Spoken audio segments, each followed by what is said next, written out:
Hello, everyone. That's here.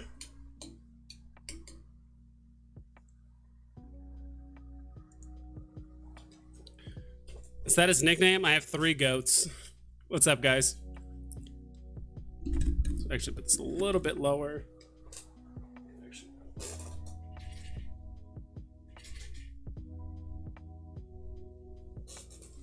Lights look good enough. Let's go. I need to get a new light thing. That one right there is pretty much broken. I bought it and it worked well. You guys could probably tell my previous streams. The light was much more vibrant, but also I had a different camera too, which I think just kind of like hugged the light a bit more. But yeah, guys, dude, this whole drop, this whole market madness going on is pretty crazy. Why did I switch to here? I did not mean to switch back. Let's do this. Hopefully that'll... My guy vibes. What's up? Execu Speak, Mason Fuzzy, aka Bash. Dude, we got all the usual suspects in here. All the usual gangsters. So I will say this. I kind of FOMO'd into the last drop. I didn't buy the last drop. I didn't... FOMO meaning like...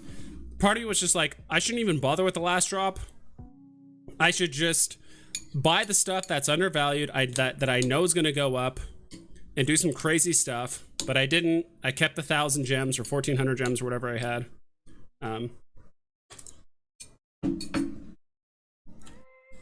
But I made some interesting plays post-market. John Franklin, Execu Speak. Dude, we got everyone here. Cameron White. I don't know who you are, but glad to have you here. Anyone get the Aston Martin? No.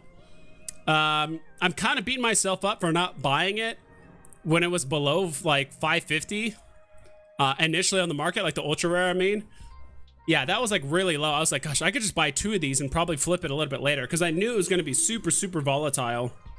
But I ended up just holding off on it, and I was kind of busy with other things during the second drop for the most part, so I couldn't like pay that close attention to the market. But then I looked up on just random NFTs, and yeah, ecomi wiki was going crazy. So I made some interesting plays in the secondary market because lenticular cards were already pumping, golden moments were already pumping, the Marvel Mighties that I wanted already pumped.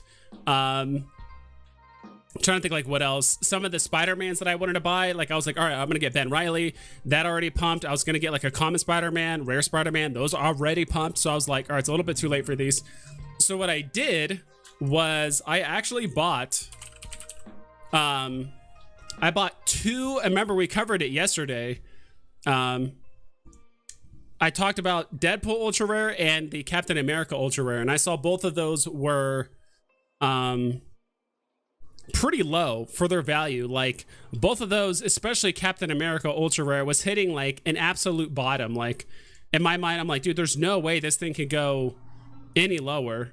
Do I need to like refresh this? Maybe clear my cache? Yeah, it's actually up there, so clear this. We'll give this a quick refresh. Hopefully that'll like fix some stuff. So I'm also eating too, like I'm very hungry.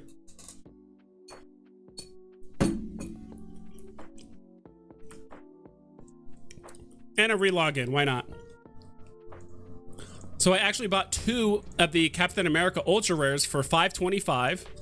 Why is this not even letting me interact? What's going on? All right, there it goes.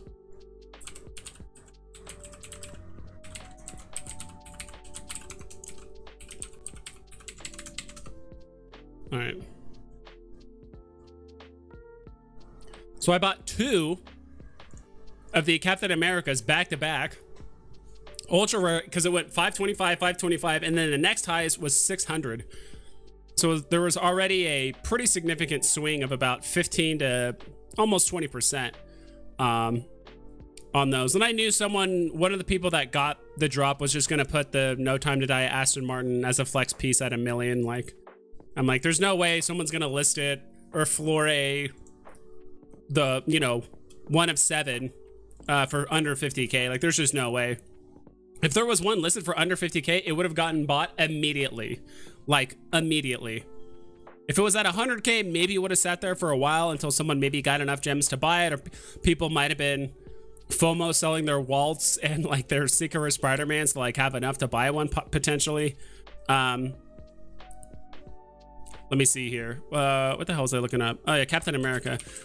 I mainly bought Captain America just because the graphs looked like really, really good on it. And plus I kind of wanted to explore a bit outside of like the typical, you know, Disney. This is technically Marvel, but it's not like your typical Marvel stuff that I recommend. So I ended up buying 2 of these at $5.25, and I bought a Jason Fabok at $2.75 because that was pretty much like the only Batman that didn't get like a hard pump recently. That's like the only one that wasn't like pumped really hard.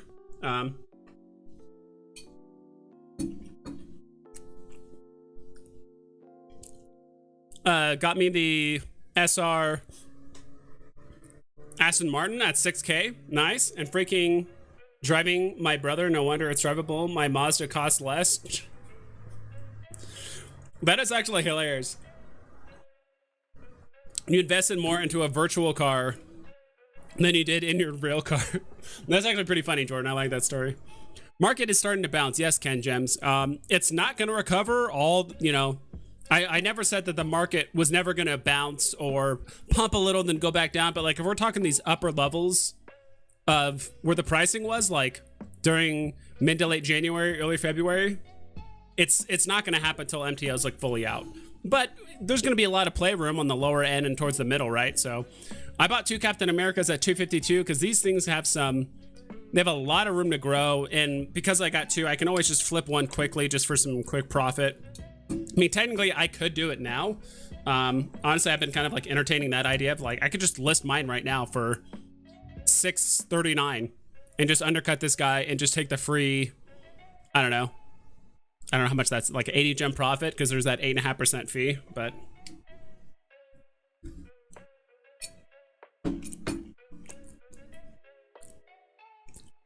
what those emojis do, they look great. They do look great. I appreciate it. I do want to add more.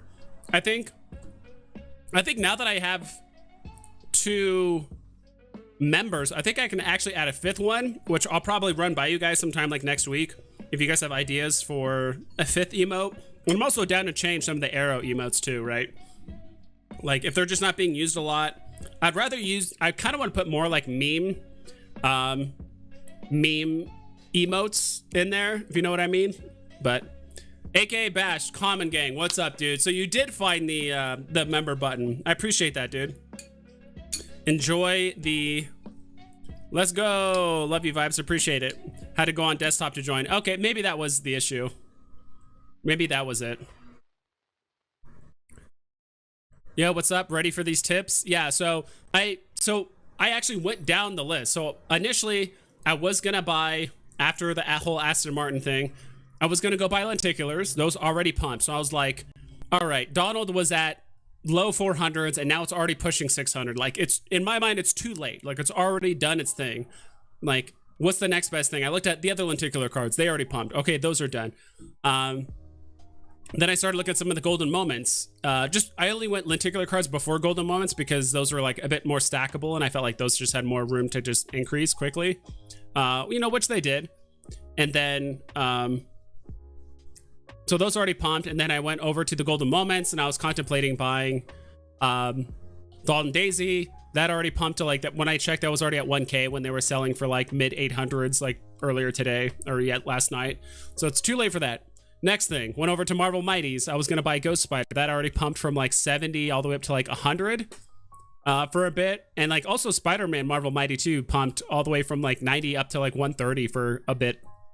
So I'm like, all right, those are too late. Then I went over to the normal Spider-Man. So I was looking at Ben Reilly. Actually, I looked at Ben Reilly before Marvel Mighties. You know, I'm like, dude, that's one of the speculative ones I've been talking about. It's super volatile. I think it could pump. And it still might. But that already went up quite a bit. I think it was like hanging around like 410, 440, something like that. And I was even like staring at the 410 for a while, like considering to buy it. But ended up just not pulling the trigger. And I was like, all right, what's something else I could do? Then I was like, oh yeah, there's the Captain America. Or I looked at the other Spider-Man. So like the common, the uncommon, the rare, those already pumped. So I was like, all right, what's the next thing I could buy? So then I started looking at Captain America. It seemed like a decent buy. Is the best buy I could have gotten for 500 gems. maybe not, but I did want to kind of just do something different outside of the usual Disney and like high-end Marvel stuff. So I did that, and I also got a Jason Fabok Batman. I'm just kind of curious to see how that plays out. I'll probably flip the Jason Fabok sooner rather than later, but that one did seem to have like a lot of room to grow. Missed the Aston Martin drop, so did I, dude. Join the club. Wow, I actually skipped a bunch of chat. Didn't have enough gems to at least try for the Aston Martin drop. Try to sell Elsa, but mislisted for $13.99 instead of $2,399, and it got sold right away. That's tough, dude. Felt so bad about it. The floor was 2K. Yeah, that's rough, man. Sorry to hear that. You got to be careful, Mar London. I've been talking about that. I usually, I've been saying that towards the end of my streams now, where I'm like, please make sure you double check your listings. And that's probably when it happens most often, right? You're trying to panic sell or trying to quickly sell something, and you just mispress it. And I've noticed too, sometimes on the app, when you press, you know, sometimes when you press the buttons, when you're trying to sell something on the market, if you go too fast, it'll actually skip a number. Like it doesn't calculate it fast enough or whatever it is.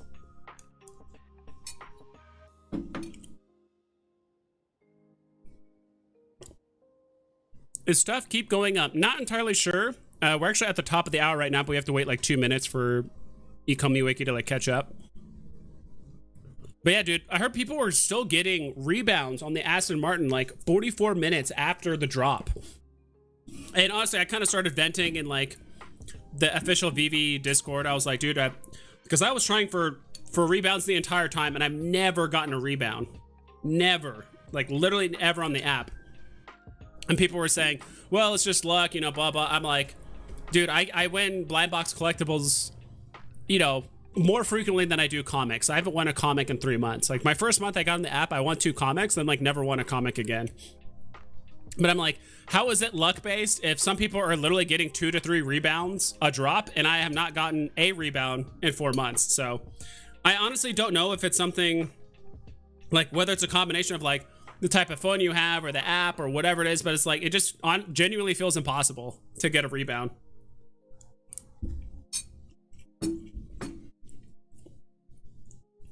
Screen, oh, whoops. Thanks for telling me my screen wasn't showing. I forgot I covered it up because I was logging in. Not that it really mattered. I checked 30 minutes after the drop and was gone. The drop and none was delivered. I still have the buy button. I kept going. Got the rebound on 44 minutes. That's awesome, dude. So maybe luck is on your side. You know, even though you mislisted the Elsa, I mean, you got it sold right away, right? And you had enough to buy it, right? So that's awesome. Dude, that really played out in your favor. That's congrats, dude. You think the market will continue to go up? Potentially in the short term. For how long? It could literally be maybe only for the next couple hours, all the way till maybe end of day tomorrow, until Veve makes another announcement or something like that. I'm not entirely sure. But this is not going to be a forever thing. Like it's only going to go up. You know, things have already pumped quite a bit, but people are always more than happy right now to take profit, especially since MTL is here. People are thinking in their minds, cool, if I flip this or if I buy this and I flip it for 200 gems, man, I just made 150 bucks today, you know, considering MTL, you know, after fees and all that stuff. So it's like, people are going to start thinking that way now. Because I really think like before, because there was like no really MTL in sight, people were talking about it, and people like Veve's been talking about it for like a year, and people are like, all right, it's ever going to happen? Like whatever, like Veve's going to tell us when it's going to happen soonish. And I think that's why people were just like YOLOing gems. Like during like January and February, like a lot of people went on the platform, don't get me wrong. There's a lot of gems injected into the market during that time. But I think people were just like YOLOing gems. They were just like, you know what, fuck it. Like I'm just going to just buy this and that. I have this many gems. And people were just like in a heavily investing mood. And then people started selling off and just taking profit. And then that got exacerbated. Then during this drop, Veve started talking about MTL, and I think that just made it even worse, and it just made it crash even more faster. So that's my take on it, but I think we could still have pumps like this in the future, but it just doesn't seem likely in like the near future, because every time something's going to be up a bit, people are going to be thinking, not like, oh, this is up $300. I'm just going to let this ride. Like, this is fun. I'm going to see how high I can go. And if it goes down, whatever, people are like, wait, if this goes up 300 gems, I could sell it and make $250 in like real life money, like right now. So I think some people are going to be thinking that way with their investments now that basically MTL is, you know, pretty much here for a very, very small portion of people, but it's going to get released to more people over the next few weeks.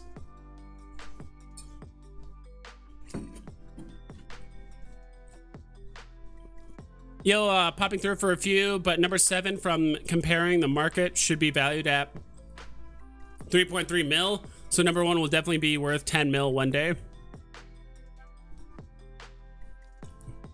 Should be valued at 3.3 mil. So number 1 will definitely be worth 10 mil one day. I think this is one of the few scenarios where I think the number 7 is going to be worth more than the number 1 because it's 007 and the number 7, like the 2 most expensive mints in that set will be 1 and 7, and everything in between will still be high, don't get me wrong, but the most expensive ones will be 1 and 7.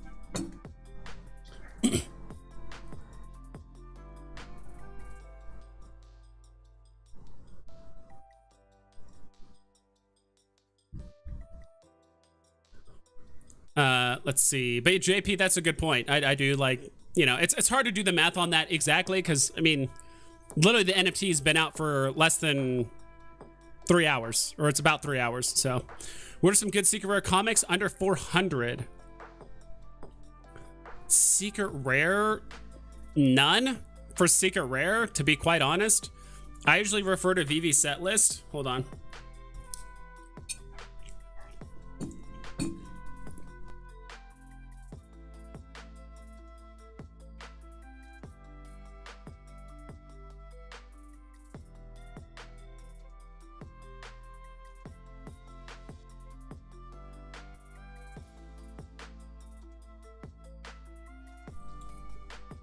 Sorry, I'm like starving. So sometimes weirdly enough, I refer to Veve set list because it's actually faster, like look up pricing on here than it is like on the app. It's so weird. In a way, we're looking at collectibles. We need to look at comics. So secret rares for under 300. Can I organize it by rarity? Well, you can. I don't know why it goes to common, then it just goes to, okay, there we go.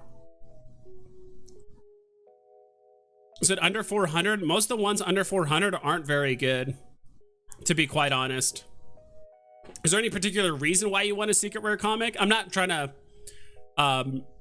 Keanu M, like, ask why you're doing it. I mean, I guess I am asking why you're doing it, but if you're doing it for master collector points, you know, that's not what I would suggest. You can just stack a bunch of rares and get way more points and diversify a bit. If you think that secret rare comics are going to go up a lot, potentially, but there will be. I do think the secret rare comics right now, like these ones that are like in the 350 range, like Young Avengers, or 315, like Young Avengers, Uncanny X-Men. This is colored by Carlos Gomez and Jesus. Cool. Like a lot of the comics that are below 300 right now, like it's not just because they're new, but I think they're just like not popular comics. Like they're just not going to do well. Like, I mean, they might go up a bit, but I do think they're going to hover around, you know, 450, 500, like at most. I mean, I could be completely wrong, but just because something is secret rare, we're already starting to get to the point of just comic bloat, right? Like look how many comics we have that are secret rare. Eventually they're going to start tearing themselves off where, you know, the high tier ones are way up here, but then any of the new ones, unless they have a very, very significant FA or something like that, you know, just because it's a secret rare comic doesn't mean it's going to go up to 800 gems or 1,000 gems. Like I think we're getting to the point now where there's going to be secret rare comics hovering around 250, 300, 350. Like that's going to be a thing. If it's just not an important comic, you know, that's just how it's going to be. So I was just curious what you're going for secret rare comics.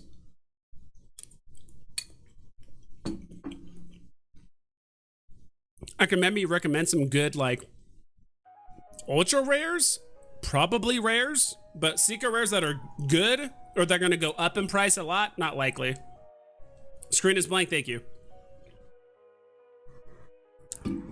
Yeah, I bought many at a good price, but honestly, I have like 700 gems. What do you think I should do? Just wait till stuff dips? right now, a lot of stuff's already pumped. Like, let's do this. Let's look at the top losers. There's a small chance that there actually could be some really good NFTs that are actually like down right now that probably shouldn't be. All right, there it goes. It refreshed. Wow, what do you know? Powerpuff Girls, Unicorno, Decon, Eternals, 007, Cryptkins. Secret Rare Spidey's a different story. Cryptkins, Call of Cthulhu. Not seeing a whole lot of Marvel or Disney on here. Seeing a little bit of DC towards the tail end of it, but Jason Fabic's still chilling at 287, but I'm not worried. And it's mostly because I actually transfer gems.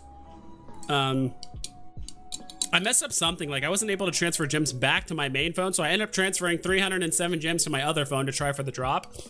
Didn't get the drop, but I like couldn't transfer it back, or I forgot what the reason was. Maybe I already did a transfer earlier the other day and I forgot I did it, or within 24 hours. So I was kind of stuck with 307 gems on one phone, and then my main phone still had like 1,300 gems. So on my off phone, that's where I bought the Jason Fabic. But in my opinion, with 700 gems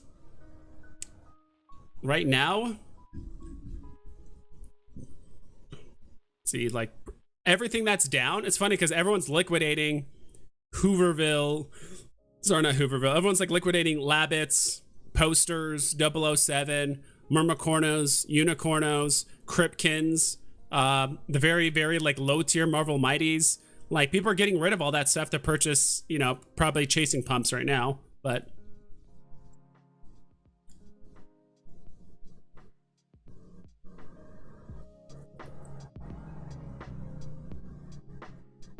Bigfoot, OG Devil Bunny's even down right now. It's just funny that like basically everything DC, Marvel, Disney is pumping right now, except for these, you know, these things are down, matter of fact. So surprised this thing is even close to 500 gems, to be quite honest, this Heroes Edition thing. A lot of more 007 posters are down. Muka, Thunderbird, Korra. Gosh, so many of these things are down. Ultra Rare Spider-Man is actually down. That's interesting. Maybe people are trying to get the Aston Martin. What's that at right now?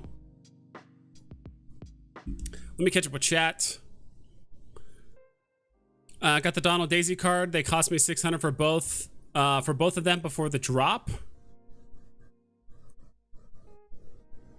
Nice. Or oh, the cards, Donald and Daisy cards for 600 for both of them. Dude, that's awesome. That's really good. Sold a Todd today at 6.5 to get the Aston Martin. Figured it would go for way more, so I FOMO'd into a low mint at 6K. Only got one Todd left. Thoughts? For the secret rare Aston Martin, obviously. Let's see. Or no, this is the ultra rare. Oops. Brands.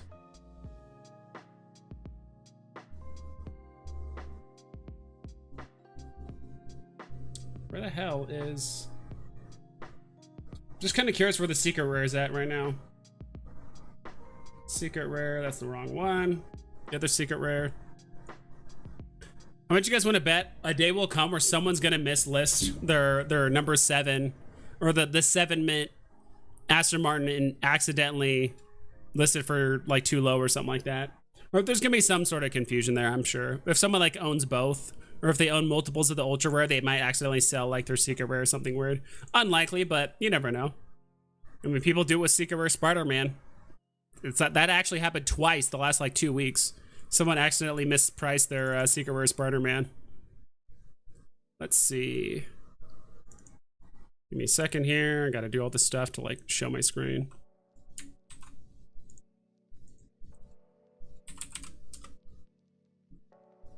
I think that's a fine move. And it kind of sucks to sell Todd like at a low point, right? But I think Todd is still going down, and it's hard to tell whether the Aston Martin's gonna like really take off, right?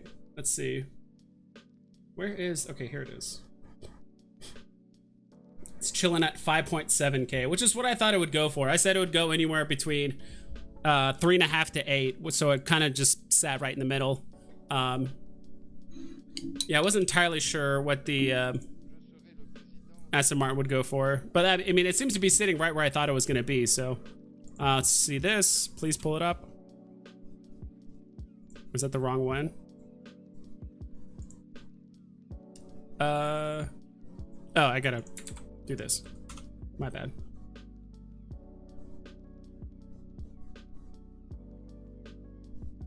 That took a minute. Cool, now we can see it. Yeah, 5.7 right now. So it's actually chilling like right where I said it was gonna go between 3.5 to 8. And so it's like right in the middle. Go to collectibles. What's Groot at? I'm just curious, where's our boy Groot at? Common Groot. 35, still chilling at 35. It's interesting.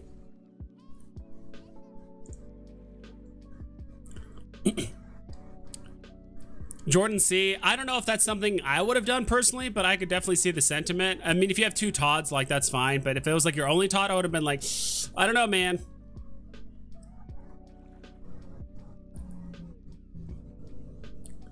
Okay.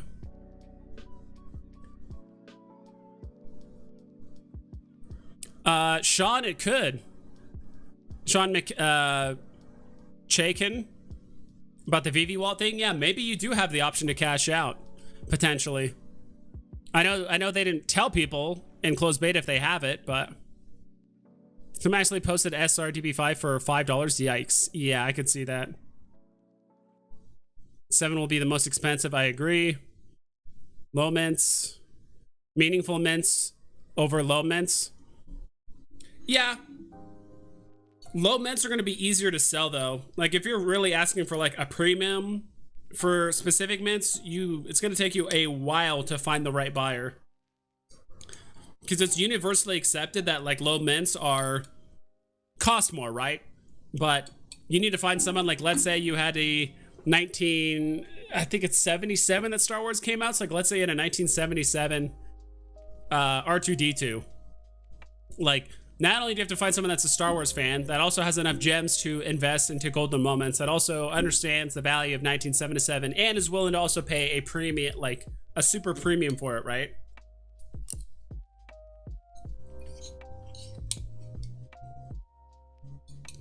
And those people do exist, but are they on Veve, and how long is it going to take, and do they believe in NFTs? And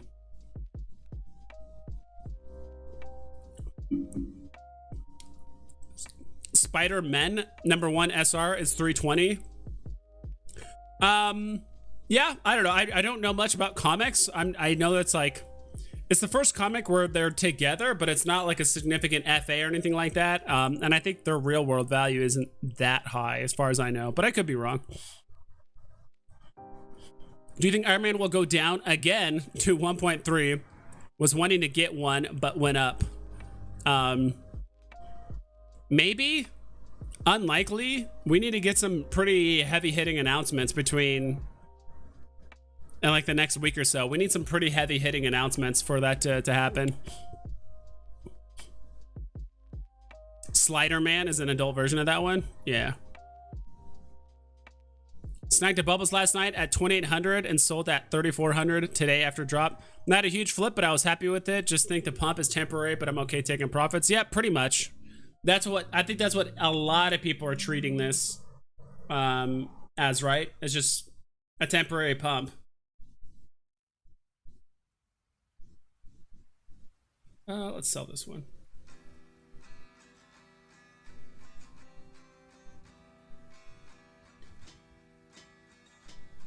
Yeah, I think that's what a lot of people are doing. They're just treating this as a temporary thing, and it's not like, I don't think things are going to go back all the way down to like their all-time low again, but it's going to take some time to go back down. Mr. Planet Profit, what's up? Thanks for stopping by. Hello, everyone.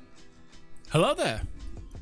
If you're playing the lawn game, SR comics aren't that bad, as regardless of character, they will go down in history as some of the oldest and rarest marble NFTs ever made. That means something in my opinion. Correct, JJ. It depends on which SR comics, right? If you get a random SR comic, it's not going to do much, right? But if you get the, you know, the top ones, It's a good VV set list.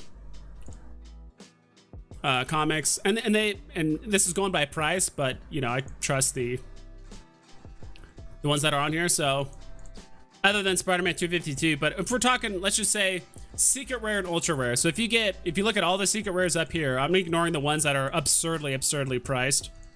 But like Fantastic Four #1, Amazing Spider-Man, Avengers #8, Fantastic Four #5, Ultimate Fallout, Daredevil 1, Journeyman, like those are all very popular comics in real life. And comic collectors in general are inherently long-term, you know, they're long-time hodlers. They like to collect stuff. They understand paying a premium. Like, that's just how they are. You know, you can't just buy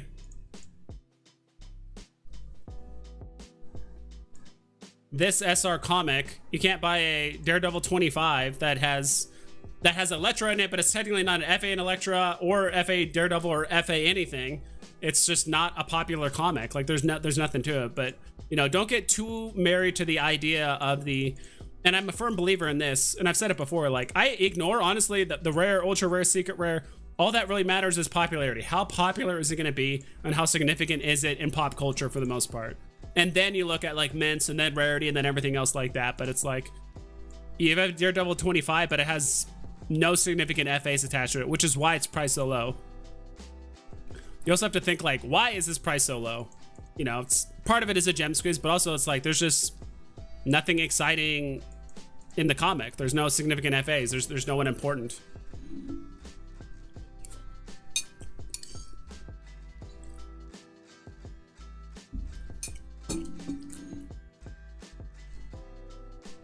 You use 2 phones for 1 account? I have 2 accounts. I don't have 1 account on 2 phones. I don't know how that would work. But JJ, I agree with you. Dude, what's that emote? Disease for dinner? Is that like a monkey with a hammer? I kind of like that. I kind of thought about coming up with a character or caricature of some kind to represent, not me, but maybe the channel or kind of something fun. I think at some point, that'd be kind of cool. But I agree with you, JJ. Like, SR Comics in the long run, if you get these higher tier ones, and David, you even said, I mean, these comics are going to be some of the best performing NFTs on the platform. Probably definitely the top ones, right? And if we look at the mint numbers, the secret rare, you're getting the top tier of the top tier, right? Like, let's say you had a secret rare Marvel Comics. I mean, that's the top tier of the top tier, right? And there's only 600 mints. And they're done making Marvel Comics #1s. Like, they are done forever. They can always make more Supermans, more Batmans, more Spider-Mans, more whatever.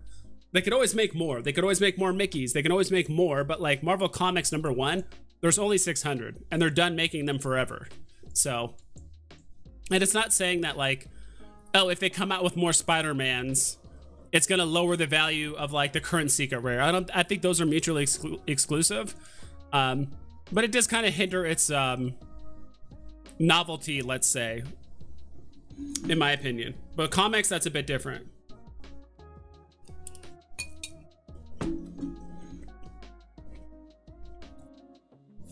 Thoughts on Givenchy? I think that's how you pronounce it. Stuff. I feel like if those Amelia Earhart and Cleopatra cars will be released for 20K once released on OpenSea, potentially, yeah. I think Geo. I think the main thing is, like, are those NFTs going to be able to be brought back on Veve, or once they're off app forever? So I do think there could be something to be said that you can get a lot of money for those off app. But at the same time, is someone going to want to buy it if they can't bring it back to Veve, look at it in AR, look at it in 3D, put it in their vault, do stuff with it, interact with it? Because once it's off the app, in my opinion, or at least I would think, it's just off the app forever, and it's just done. You know, now it's on a. At least in my mind, I would think it's off the app forever, and it can't be brought back. Maybe they can develop something to make it come back, but unlikely. Let's look at the top losers. I know we looked at that earlier, but kind of want to check it again. You should do 2 for 2. If you have 2 phones with 1 account, it could be a flag. Yeah, I have 2 accounts. I don't know why you would. In my opinion, I'm not sure why you would even have 1 account for 2 phones. I don't know. Bought a lot of stuff cheap the last 2 days. Once the drop ended, all my collectibles pumped. Hell yeah, Ronnie. I've been telling people, like, things could pump. Like, there will be pumps here and there, but it's like we're not going to get back to where things were for a while, like late, you know, mid-January, early January, and we're going to have punts between now and MTL. And people ask me, like, are we going to see a pump in the market? I'm like, yes, unless we get a huge announcement for like Monday, like an announcement today for Monday, but we didn't, so market's pumping.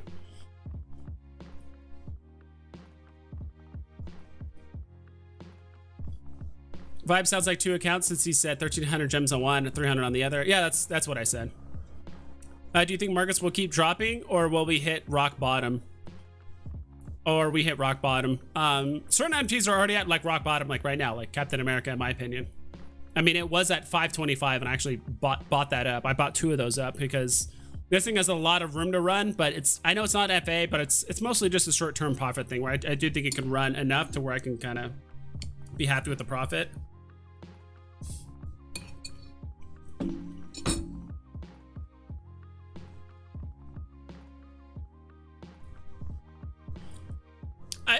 I think markets will keep dropping steadily, but occasionally we'll have a pump here or there because of an announcement, a tweet, you know, more drop, you know, a certain drop will happen. Movie trailers, you know, all kinds of stuff can cause the market to like move and drop and stuff. But I do think in order for us to hit these upper levels again, like we need MTL, in my opinion. Black Panther or so Black Panther, Secret Rare, or Superman long term? I'd say Superman, in my opinion. I honestly think Black Panther, I know it's Secret Rare, but as of right now, I don't think because it's in a blind box format, I don't think it hurts its value, but like we only have one Spider or Superman. It could overtake Superman, but it would take a long time just because it's so new. Like Superman's been on the app for a long time. Like Superman's really going through those growing pains of like all the people that are selling him off for profit, right? I mean, so is Black Panther, but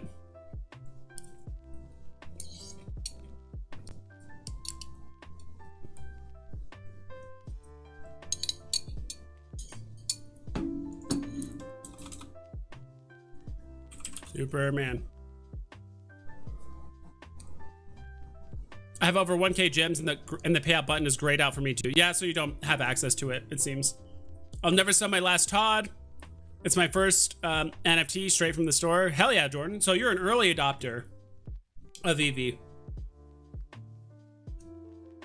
I would love one day, I would have to organize it, but I would love one day for the people that have been on Veve since like Q1 of 2021 to like all get in a Discord call and like they just talk and just reminisce about the past, you know. I mean, I know NFT Pirate says that a lot. He interviews other people that talk about, oh, we did this and this, but like it's just so intriguing hearing about the early days of Veve and how you could like still buy a Todd for like months after it was dropped and stuff. I believe that was a case. Same thing with like people selling Marvel comics for below box price for like 2 to 3 gems. Like after, I imagine, because was the box price different for each one? Was I think back then, Veve's like blind box, I don't even think they did blind boxes back then. I could be wrong, but it was mostly like, if you want the common, the uncommon, like they have like the layout, but it was like you paid a different price for each one. If we look at Marvel comics, it might tell us. Okay, so like the secret rare, maybe I was wrong. Maybe I'm wrong. Maybe the comics were always blind box, but maybe the collectibles switched from like pay for each one to then like blind box later. Maybe I'm wrong. This is kind of what I mean. Like I would love to get your guys' input on like how kind of like events played out and stuff.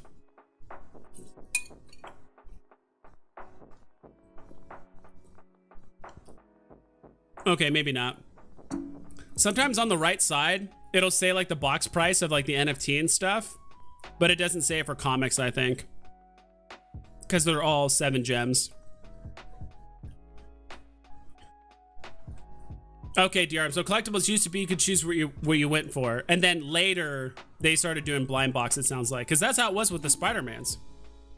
Because Spider-Man's secret rare was 400 gems, I believe, which, you know, back then, and still even right now, that's a lot of gems. Like even now, that's a lot for a drop.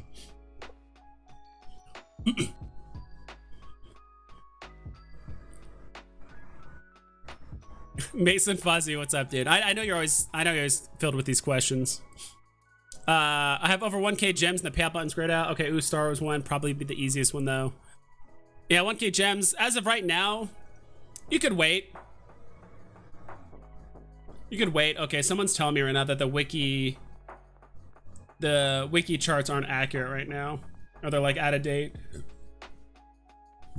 I know, they seem to be up to date. When I checked my Captain America, it actually reflected the fact that I bought it and it went up to like 6 something, so maybe it's not like super out of date, but maybe it's behind by an hour. Why is it doing this? Spider. So Spider-Man, so you can see on the right side here, if we look at the common Spider-Man, you guys can see it, right?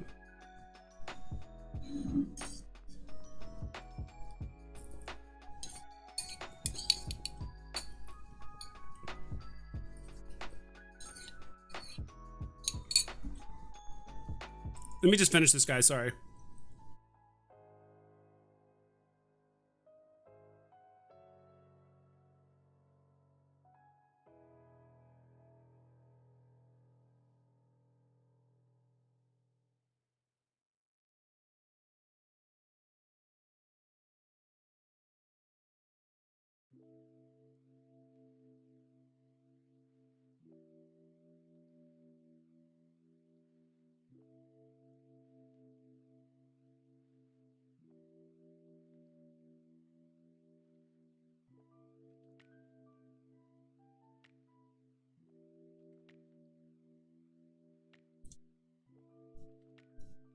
So you can see here store price for the common Spider-Man was 40, but the store price for the secret rare was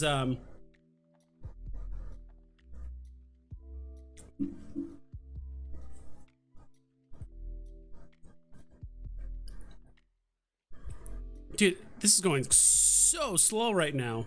I know my computer's a potato, but holy hell.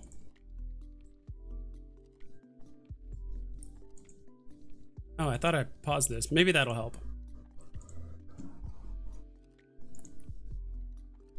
But this one's I was gonna say 1,000 gems. This one was 400 gems. So I'm kind of curious, like, how long did it take for like the common Spider-Man to get sold out? Because there's 32,000 of those.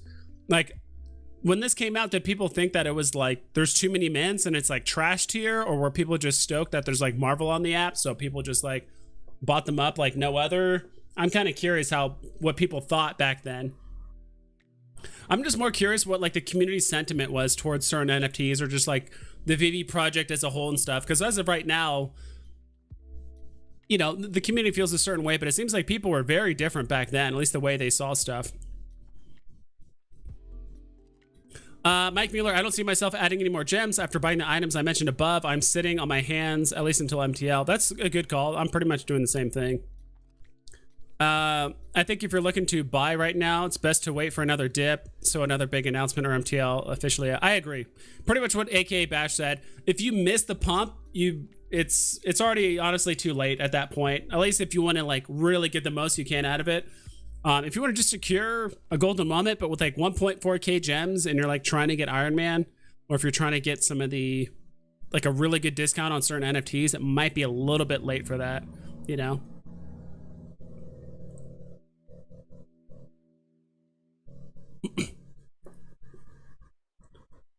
Pomegranate. I think people are impressed by the new drivability of the Aston.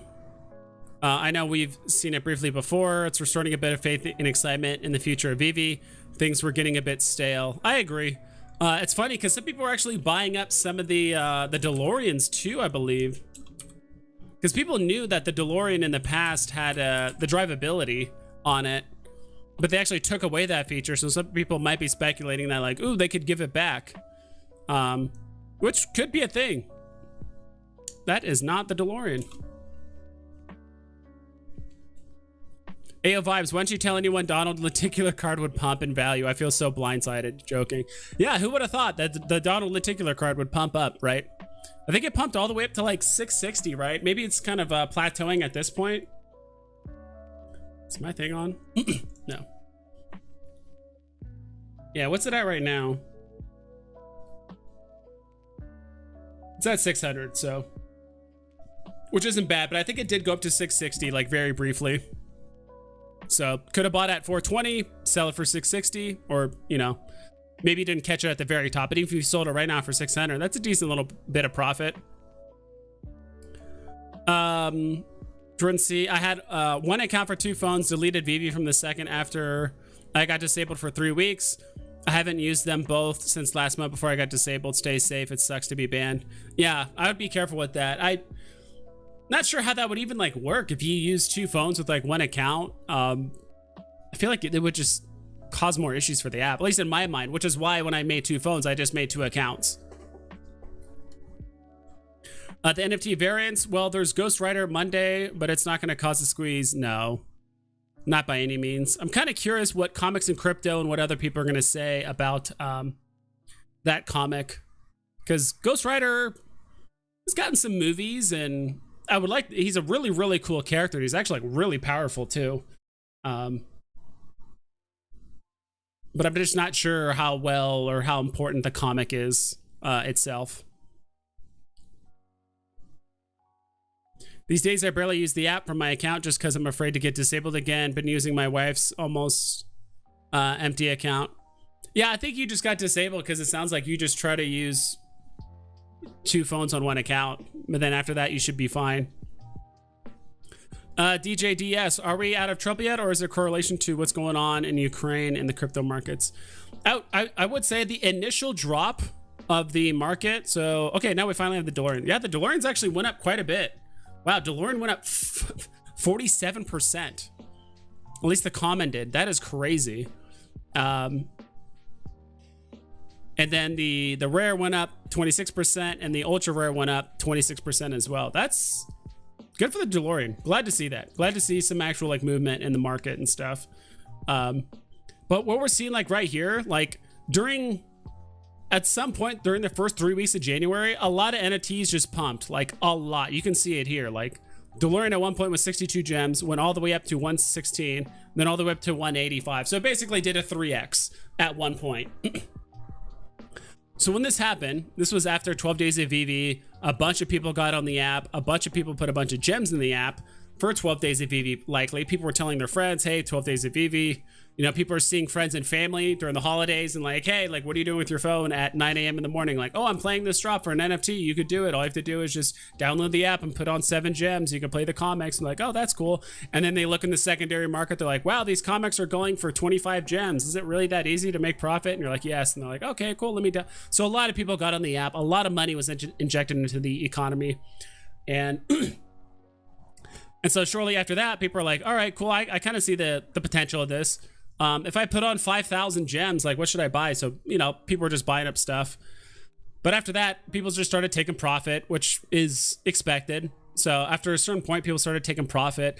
And I would say like the first like 2 or 3 weeks of this was just like natural retracement for the pump.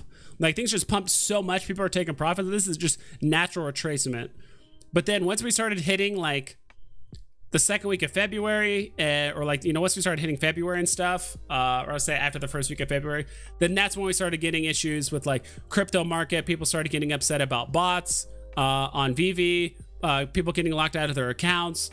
You know, I already mentioned like the crypto market. There's the war in Ukraine. There's stuff that are happening in like real life. There's like the other NFT projects that have like been going down too as well. So it's like there's like 10 or 15 different reasons why it's going down, but initially it's just because the market retracement, like things just can't pump forever and people are eventually going to take profit.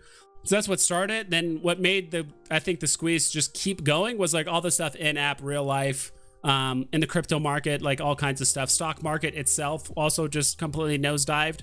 I know some friends and some other people that have been like taking out stocks at massive losses to keep funding Veve, because Veve is just seems to be don't want to say more stable. I mean, when you see graphs like this, but it's definitely seems to be a safe bet, at least as like an early speculative investment for the most part. Let's see. Comic was blind box. Yes, sir. Joined March 3rd. So nice. You're coming up on your 1-year anniversary for Veve. That's cool. Do you believe we're going to see higher prices after MTL Cosmas? Yes, for sure. Like, it might even happen before MTL is fully rolled out. It's going to happen at some point around MTL. It's going to be like plus or minus a few weeks to like a month around MTL. I couldn't tell you. Like, when they announced like, oh, MTL is going to be fully out in a couple weeks and we're going to slowly roll it out, which they've already kind of done. Which is, I think, kind of smart of them. Like, they could just like secretly just like roll out MTL, just not tell a lot of people. They just said more beta stuff is coming out. Because some people have the option to cash out and they don't even know. And like Veve didn't contact them like, hey, you're in a private beta. Don't tell anyone that you're able to cash out. It's just like, hey, you have it now, and that's it. That's what it seems like. It's like what's going on so far. But yeah, I think prices are going to recover. Like, the prices are going to go up. Just wait long enough and all the prices are going to go up.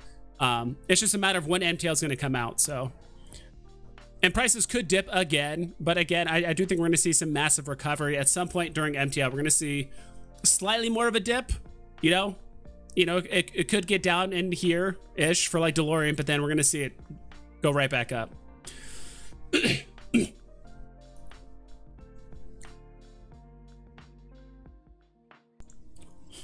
Todd didn't sell out until after the Nightwing drop. They sat there for months. Then one day, the last 2,000 got eaten up overnight. Wow, that's crazy.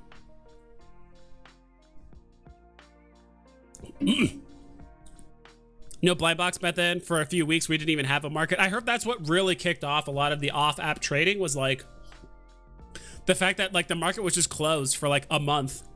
I heard like the market was closed for like nearly a month and people were just like, yeah, well, can't do anything else and we want to kind of keep this NFT thing like fresh, fun, and interesting. So, and we want to trade. So I think that's where a lot of the off-app transactions started happening. VVM3, nice. Just what I need, bro. Feed me this market info. Yeah. Appreciate you. If you guys haven't seen VVM3, please go check him out. He's the one that's going to tell you all the information you need to know about the Ghost Rider drop that's going to be coming out on Monday. He is the guy. He comes to me for market stuff. I go to him to know all the relevant information about pretty much every drop that comes up. He does a lot of thorough research and presents it in a very manageable and understandable like manner. So appreciate that, VVN3. AKA Old Rhubarb, AKA Corey. Off time drive. I bought mine when I saw them going fast. Mine is the 13th from the last. Were you trying to rhyme? It's kind of cool. Well, almost overnight. Probably off a bit. What you eating there, buddy? Just saw VVN3 in here. Let's go. Yeah, I was just eating some eggs and rice, which sounds weird, but it's like scrambled eggs with like rice. So it's kind of like one of the only things I just had like left chilling in my fridge. I'm like, I'm gonna just make some rice and then some eggs and put it together. Had my pizza truck for sale for $8.50. Glad I took it down before drops. Yes, Theo Remy. That's a very good call. What's with all my creator bros eating food on their channels? Dino eating sticks of butter last night? And you're eating mac and cheese? No, it's like eggs and rice. I was hesitant to pay the $400 for SR Super Spider-Man. Common Spidey was available for about 24 hours. Oh, interesting. So it's there for a full day. Okay. Yeah, dude. Like, of course, hindsight 2020. And that's the thing. Like, people think like, oh man, if I was on VV back in March of last year, I would have bought as many SR Spider-Mans as I could. But back then, just like the general sentiment was like, that's a lot of gems. It still is today, but imagine 400 gems like back then. Like that's crazy to think about. Like, it was that expensive back then. And there was definitely more favoritism towards low mints rather than popular NFTs, right? People were trading 2 Todds for a Nightwing just because there was, a fifth as many Nightwings as there is Todds. That's just how it was back then. Don't mind me. Bro, how is it? It went... Bro, so how it went was there's some commons left on the market for a couple days. You were able to get commons off the secondary for 33 gems. I sent one to my friend for his first collectible. That's nice. Don't mind me. I did the same thing with my friends. Like some of my friends that got on the app, I sent one of my friends a uncommon Deadpool that I bought for like 40 gems, and I sent my other friend a common alligator Loki that I bought for like 50 gems. So I think it's kind of fun to give your friend or someone that you kind of got on the app, you know, at least an NFT that they can kind of look at and see whether it's a comic or like a very, very cheap collectible. Just kind of give them some to look at and play with and kind of get more involved in the app and stuff. So Ken Gems, in the early days, Terry Dodson Harley was considered a grail. Now it's not even mentioned. The old VV mentality was super different compared to current. Yeah, I would love to explore that. I think it's just mostly there just wasn't a lot on the app, right? There just wasn't a lot of diversity. So like when all you have to work off of is just black and white series and Cartoon Network, that's pretty much it. And maybe some like Mermacornos or Unicornos or whatever that was back then.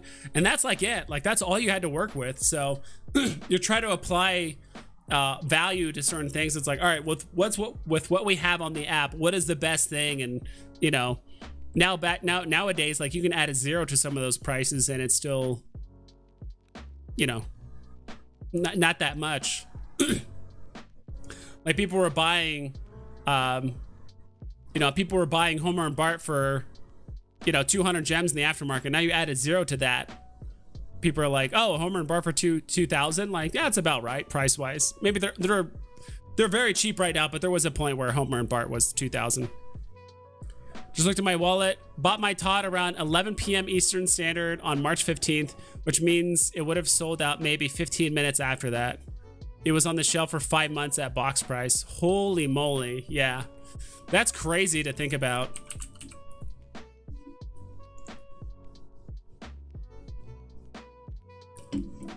Did anyone find out why it just sold out overnight? Like, how did 2,000 Todds just disappear overnight? Was it like a group of people, or maybe, I don't know. It had to have been a group of people. It's highly doubtful. And plus, like the first one is 80 gems. That's quite a bit for a first drop.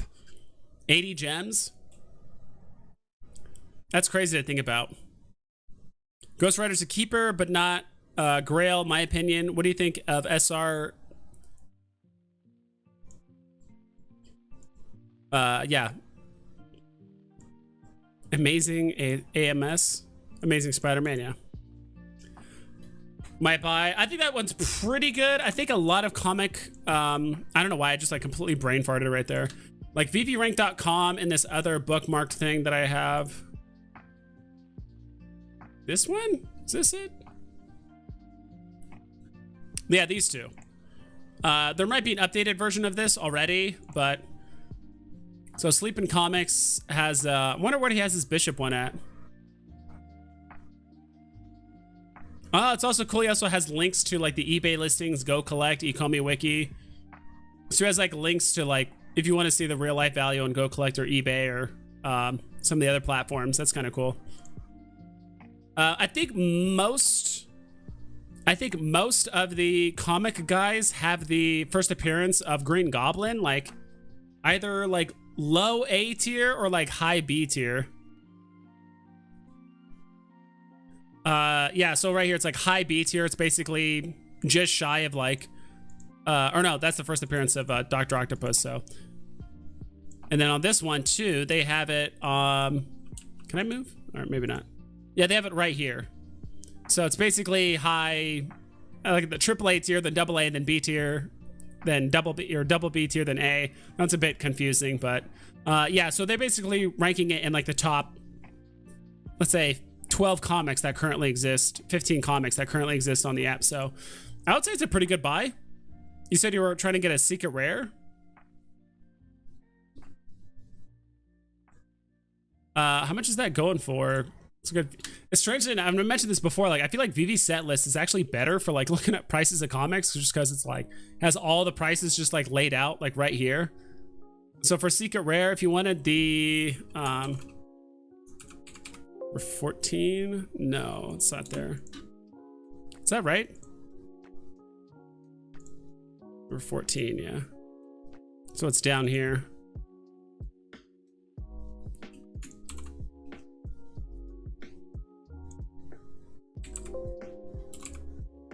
So the secret rare is 800 gems. That's actually not bad. Holy moly. That actually seems pretty inexpensive. still not sure why Black Panther #1 is up here. Like, it's not a FA of Black Panther. I'm still confused why that is. I'm still at a loss. I would love to ask Veve and 3 or any of those guys. I think maybe the only reason why it's not more expensive is just because it has really high mints. It has 70,000 mints. But when you're talking secret rares, that's not that big of a difference, right? Like, I'm trying to figure this out just as much as you are. So 1,400 mints. Okay, that is on the high side comparatively for a secret rare. That's probably why it's so inexpensive relatively to the other secret rares, because for some of them, it has more than double the mints of some other secret rares. So see, I'm kind of figuring it out. Yeah, because we look at like Fantastic Four #5 or Ultimate Fallout 4, like they usually have 600 mints on average. Unless it's like a low mint run, like Avengers 8, like that's Kang and stuff, like that's only 250. So that's probably why it's cheaper. I couldn't tell you if like, oh, a secret rare of sorry if like the screen's really bright, because it just is. I really wish there was like a dark mode, or maybe there's like a reverse off-white of this or whatever, or like a gray version or something. I couldn't tell you personally if secret rare first appearance of Green Goblin is better than ultra rare of Doctor Doom or ultra rare of any of these up here, because they're all pretty much the same price relatively. They're all like between 700 to like 850 for the most part. So I'm not the one to tell you that. I'm sure someone else could, but I mean, it's a good comic, I would say. It's definitely up there.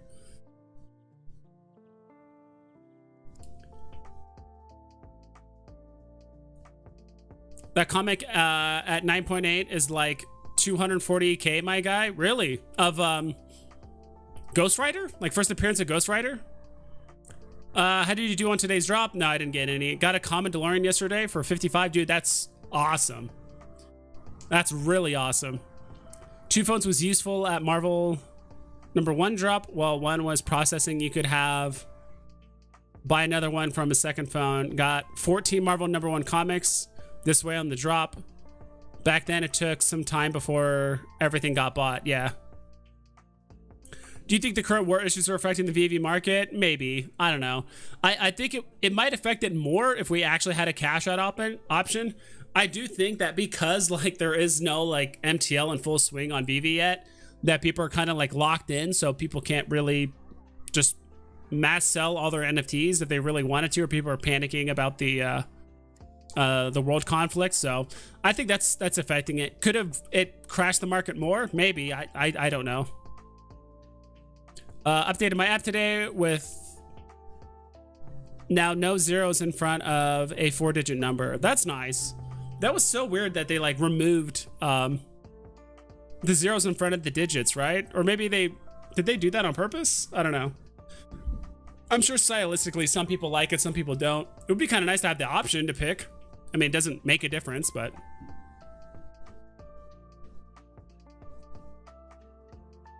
sometimes I think how different my life would be if I knew Veve a couple months ago. True. Or if you knew in hindsight of everything, dude, you could. If I knew everything in hindsight, that'd be amazing. But yeah, if you knew Veve a few months earlier, who knows, right? You could have reacted very differently back then. Maybe you invested more money, less money. Maybe you're really salty about something that Veve did, so then you would have left the app if you were 2 months earlier. Who knows, right? I don't know. Maybe you made a bad investment and then something happened and then you're just like, whatever, I'm done with Veve. Like, you know, there's too many unknowns in that factor.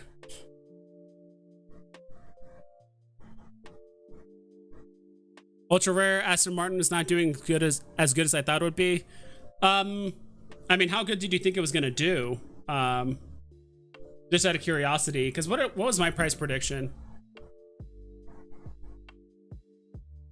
I think I said 1 to like 3K. So yeah, it's probably not doing as good as I thought, but I'm like, there is a gem squeeze though, so there is that happening. It could do a reversal too. Like maybe some people, once the listings get really low, it could go back up to like 1K or maybe even north of that. Made some good money selling BMO and Jake stacks because they were region locked and you either needed a Chinese account or knew someone from China to get them pre-marketplace. That's nuts too. That's nuts to think about. You had to like find someone from like another country to buy them. It's fun to reminisce, even though some of the memories are only from like 6 months ago. Yeah, exactly, right? But like there's just so much stuff that happens in just like Veve, the NFT space, between the company and like the app and all that stuff. Like it seems like a long time. It's strange because like sometimes like honestly the month of February, probably because it's a short month, but also it just felt like this month like really flew by. Like this month felt really quick. W or L today? It was a hard L today, sir Carlos. Hard L today. I think the Nightwing drop being what it was convinced a lot of people Veve was going to be big after the demand broke the app. I think there was also a BitBoy piece around that time. I'm not sure what that means. Nightwing is the first collectible that was difficult to snag on drop, and a lot of people missed out. So I think they just turned around and started buying anything interesting that was left. Yeah, possibly. Oscar Dobson, I'm back again for your infinite Veve wisdom. I didn't land the 007 drop, but I'm getting ready to blow these gems. Where would you put 450 gems? And Jerry, what's up? Jerry Koravup? Kavar Rubias. Kavar Rubias, what's up? Right, 450 gems right now, I'd probably hold off. But if I had to recommend something, I know this might seem a bit weird. I mean, there's the lenticular cards, right? Like you just can't go wrong with those, like the lenticular cards. I think Mickey right now is below that amount. I know it already pumped, but like they still have a lot of room to go. Still have a lot of room to move. Give me the cards. There we go. Look at that. You know, I mean, you can basically buy a Mickey, you can buy a Minnie, or a Daisy. They've already gone up quite a bit. Like, you know, Minnie Mouse is already up 100. Mickey's already up 140. So feels kind of, I don't want to say bad to buy now. I mean, like Mickey went up to like 800 at one point, right? I mean, this was, of course, shortly after the drop. So if you're thinking long term, like it's not going to really matter because, yeah, Mickey went to 800 at one point. And it was like really hovering around. I mean, it was hovering around above 700 for over a week.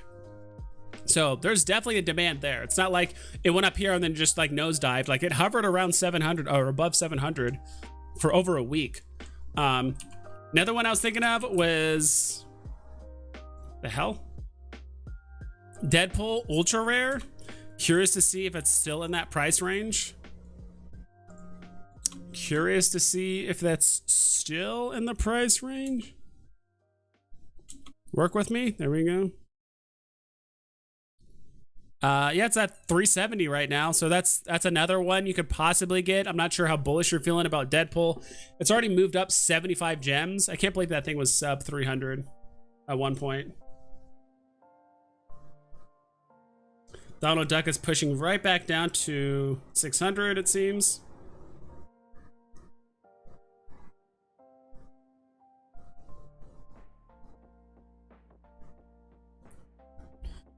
Trying to think of what else, but as of right now, you can't go wrong with the lenticular card if you're planning on holding long term. But if you're looking for like a flip, let me check the Batmans really quick. Personally, I bought a Jason Fabok just because I felt like it had room to move. I'm not saying you need to. But like I just wanted to basically buy a Batman that didn't already pump. Because if we look at Jason Fabok, that one was actually down, but like. But when I look across the board, it's like, all right, this Batman's up, that one's up, that one's up. You know, of course, Rizzo's gonna go up eventually. Carmine went up. Dick Sprang went up like 15%. Jay Lee went up 20%. Gary Frank and Penguin less so. Jim Lee, I think touched 1,000 very briefly, but not that long. Dick Sprang is at 420. Dude, this thing was like, I could have sworn someone sold a Dick Sprang for 300 gems, which is nuts because a month ago, like an idiot, not like an idiot, but in hindsight, obviously, I bought one of these at 800. Yeah. So I still have it and I'm like way down on my Dick Sprang Joker, but I'm just hodling it at this point. Yeah, that's my take. Right now, everything already pumped. I would kind of just wait for more drop announcements as well as just more dips in the future. You know, if you spend every ounce of your gems on one NFT, you're not going to have enough for the next drop. Then you're going to have to FOMO sell that same NFT for a loss, and then we don't want that.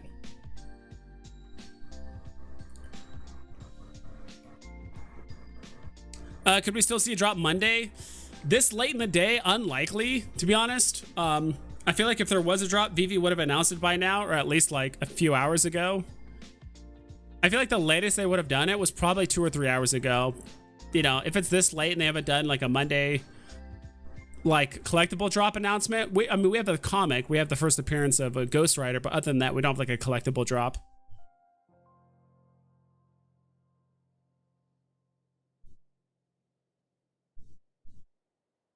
That BitBoy piece was just at the Omi peak, and after that, it starts going down fast. Okay. Still don't know what a BitBoy is. The Palace is in the building. What's up? We got some Palace boys in here. Veve said big things coming February. I mean, technically, there's always big things coming, right? They announced MTL. We got the Aston Martin drop. We got Black Panther. We got a few other like FA comics. Trying to remember like what else they dropped this month. Let's do this. Whenever I want to look at drops, I just go here. So if you want to check it out, you go to the homepage, then you go to drops, and then it's kind of like a little time traveling capsule, right? You can go back in time and see all the drops that happened from the very beginning. So what were the biggest drops this month? Aston Martin was a big one. Black Panther was a big one. Golden Moments was pretty big. A couple of cool like FA appearances, like Luke Cage's, decently big. Eric Killmonger's, you know, okay. It's at least like an FA that people know. Pilly Fantasy, you know, is probably huge, you know, and obviously certain regions around the world, but maybe just to a majority English speaking community on the app, they probably just don't understand Pilly Fantasy yet. So maybe in David Yu or Veve's mind, that's a big deal, which it is, but maybe to us, not so much.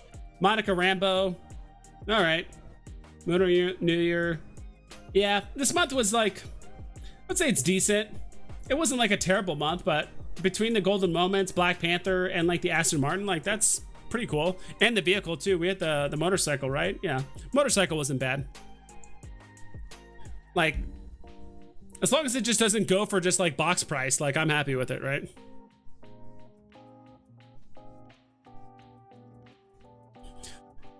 And yeah, and people are already saying that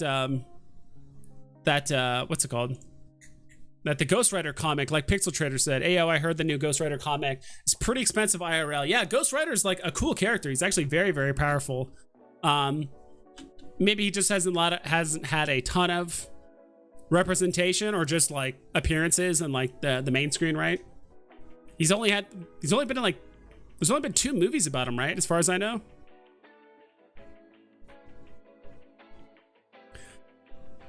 I remember thinking those were going to Moon back in the day just because they were hard to get.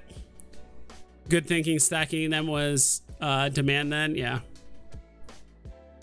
Not even 800, it's 620 at the moment.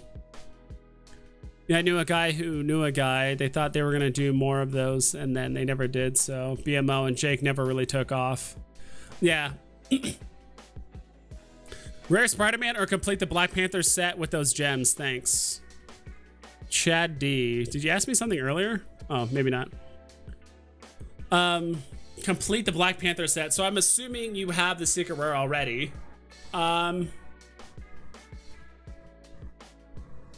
Did Black Panther pump at all during this?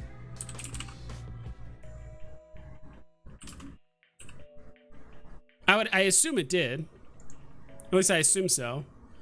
Yeah, this one up. Okay, it didn't pump as much as I thought it would. Oof. Ultra rare went up 50%.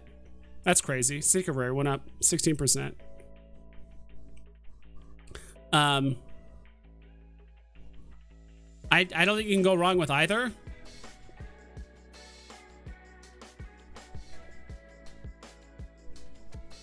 I would say it's up to you. You can't go wrong with either. Getting a rare Spider-Man I've been telling people to buy Rare Spider-Man ever since he was 1,400 gems, even 1,500 gems. I'm like, dude, Spider-Man's great because that's a ton of room to grow. It still does.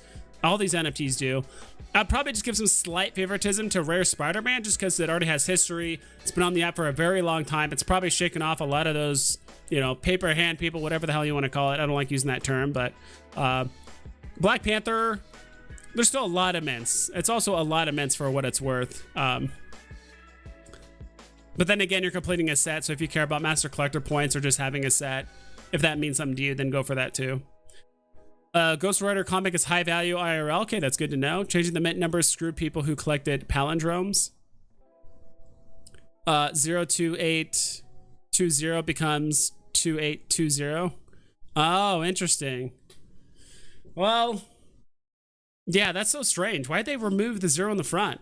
Like, I don't see the point in it. Should I sell Pizza Planet truck for Donald and Daisy? Probably. Are they even like close to the same price? It's just so like, even though I do think Donald and Daisy will pull ahead and like get up in that like top 6 spot of golden moments in the next like 5 to 6 months. It's just hard to like sell one golden moment for another, right? But I do think Donald and Daisy's gonna do better than Pizza Planet truck, so it just sucks eating that 8.5% fee. Jeez, Pizza Planet truck went up 40%. That's crazy. Of course, my NFT only went up 10%. Everything else went up 40%. Figures.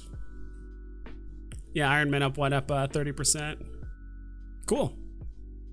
Yeah, I don't think you can go wrong with either. Holding it is fine. I do think Donald Daisy will do better than Pizza Planet truck in the long run, but me personally, I probably wouldn't do it. Like, I do have some NFTs that I could have, or golden moments that I could have traded for more Donald and Daisies, but I didn't do it. So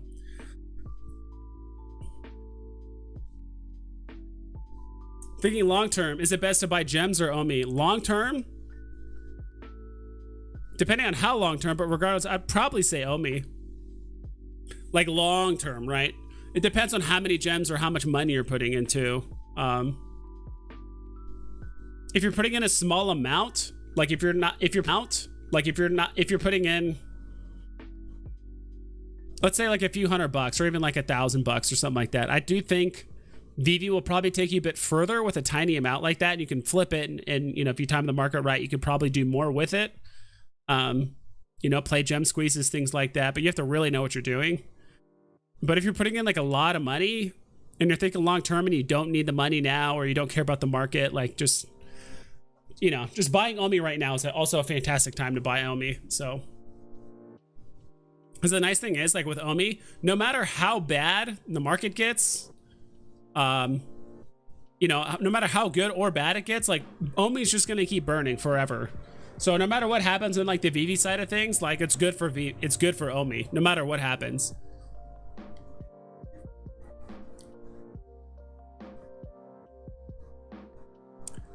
Tomer BB, I got the Aston Martin number 57 on the 44-minute rebound. Put it up.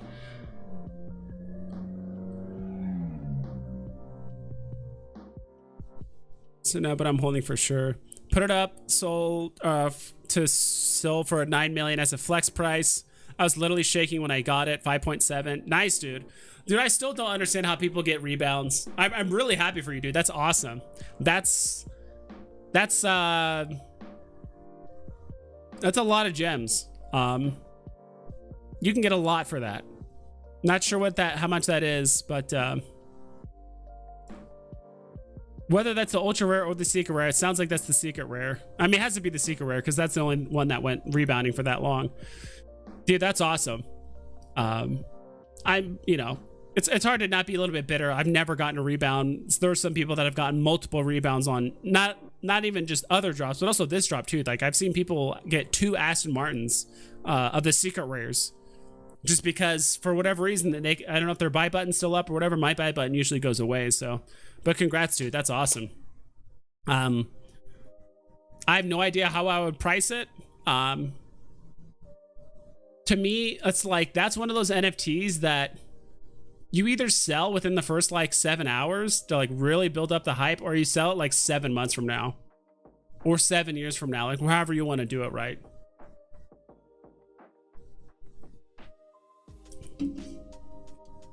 $1 million for the #1 SR Aston. Yeah, that's interesting. And that's the #1. I didn't even check the mint number, to be quite honest, on it. I'm stoked for you, dude. Dude, you can get so many gems for that. Let's see, where the hell?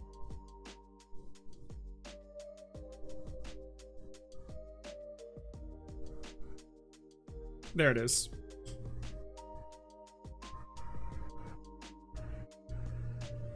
Did they delist it? I don't see it on the market anymore.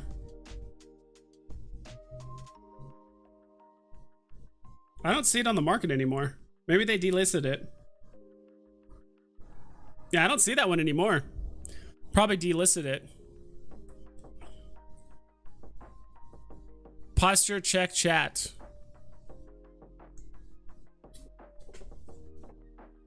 There we go. This is me with perfect posture, but I don't think my chair is going to allow me to do that for very long. Just keep buying Disney. 5-4 big day, save for it. Oh, interesting. What's on 5-4, Mark? What is that? May the 4th. Duh. I'm like, 5-4, what is that? May the 4th. Gotcha. Good time to buy Star Wars. BitBoy's a crypto influencer on YouTube. Okay, he's one of the bigger channels for the more traditional crypto market. Gotcha. May the 4th be with you. Got that. It's BMO. Oh, BMO. BMO? Is that what it's not BMO? I thought it was BMO, but whatever. BMO.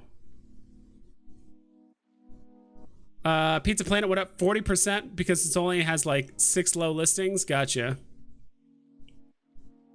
Come on, Vibes. Everyone knows Supergirl was the new hotness for February. True, that is true. Probably one of my favorite pictures was like someone put her next to Todd or whatever. Like she was like brushing up against him. That was pretty funny. People also just people have been doing some funny stuff in their vaults, just in general. I think someone had like Catgirl laying on top of the DeLorean, and there was like 3 Deadpools around her, like, you know, not suitable for work. But yeah, that picture too is hilarious. I don't know if you guys have seen that, but that looks pretty funny. Those were most likely bought up. I grabbed one. Yeah. Vibes, we have to collab next week on a live. We started our YouTube channel last week. Okay, we like, so there's multiples of you, not like you have clones, but I know you and Brendan Z both have that little palace tag in the front, so I'm not sure if you guys are doing it together or whatever. I'm trying to get to 1 million Omi. I'm about halfway there. Cue O Millionaire song. Hell yeah. Once Omi gets some utility and exchanges, it'll take off. I agree. What up, Pixel? Momo allow. Should I sell Iron Man and add 1,000 gems to get Mickey hat? No, just hold Iron Man, dude. It's gonna do fine. I'll admit, Mickey hat is very discounted, but I would not sell Iron Man right now. Like Iron Man still has a lot. Like Iron Man's still at half price compared to his all-time high. Like, I would just hold on to it. Just chill. And Momo, I'm assuming you probably looked at the all-time high of Sorcerer's Hat, and you're like, whoa, I want that, because I think the all-time high for Sorcerer's Hat at one point was like 6K. So this is Iron Man.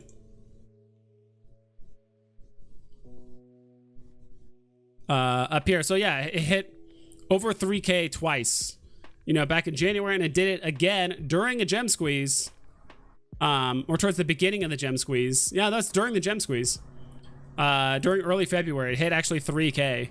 You know, and of course it kind of fell off a cliff, just like everything else. And the Mickey hat, 3,100. I'm trying to remember the all-time high for this one.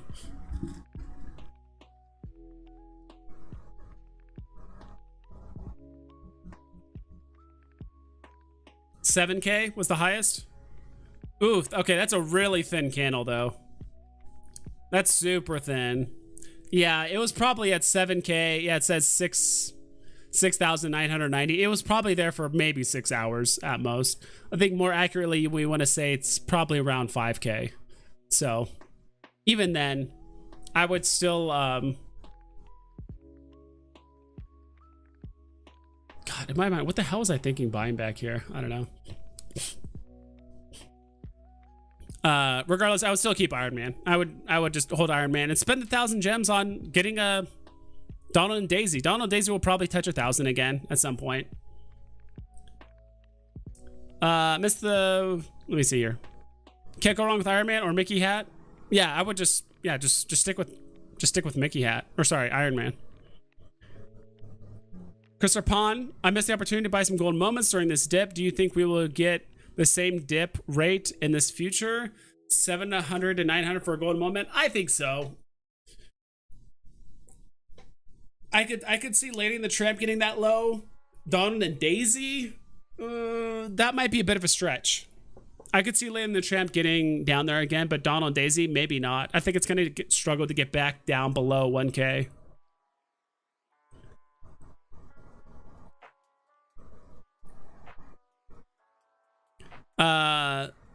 The last dip finally put me over 1 million Omi. Feels good. That's awesome, dude. Yeah, I don't have any Omi. I need to buy some.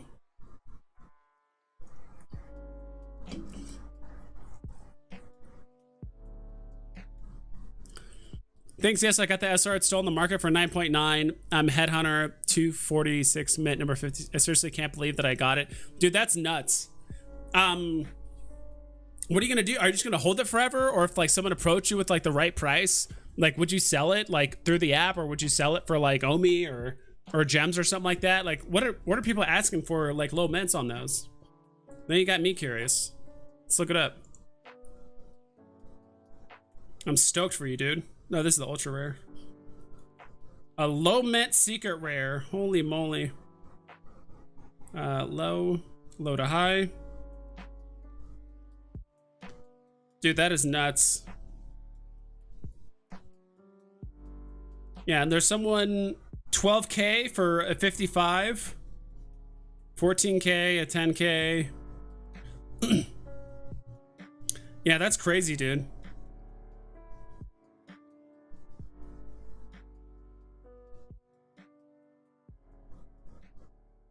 Hell yeah. That's awesome. And the person that got the number 41, 300K. Wow.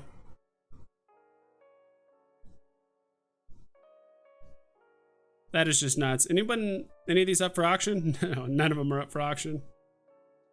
Yeah, but like you can see here, I don't see that single digit one anymore. I don't know if someone actually bought it or they most likely just delisted it, because I don't see it anymore.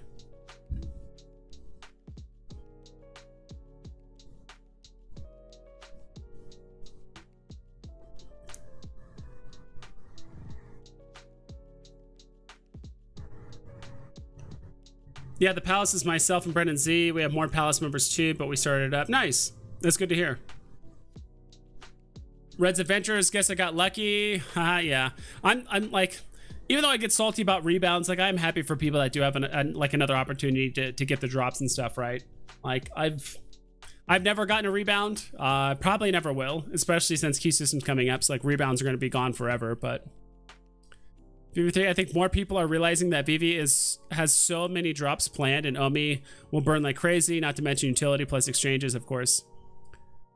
FE isn't impacting value of golden moments anymore. Probably not. I think people are pretty much over that whole, at least the golden moments. The FE might still be affecting some NFTs, but unlikely. Where do you think our total monthly users will be by December 2022? Probably between, how many do we even have now? Like, I'm not even sure how many we have now. I think we said we're just shy of 2 million. Not too long ago.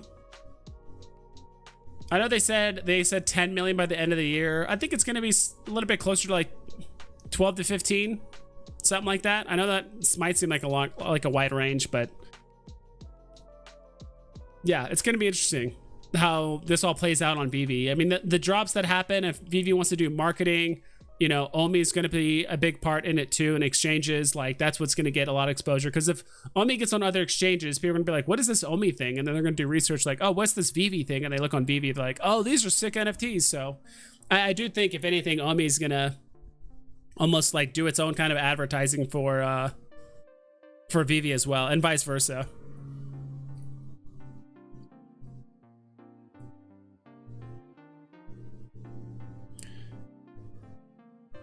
I think that I would hold it for a long time. Yeah, that's nothing wrong with that. I'd be too tempted to like sell it now and grab stuff that I want, but that's just me being greedy. I'd be too tempted to do that. Can you look up Spider-Man FA common chart? Curious how it looks. Yeah, it has a great looking chart.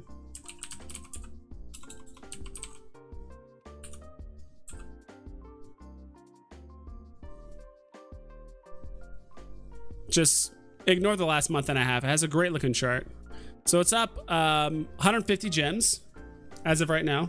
My thing's still up? Okay, I'm gonna make sure my thing's not blocking the screen.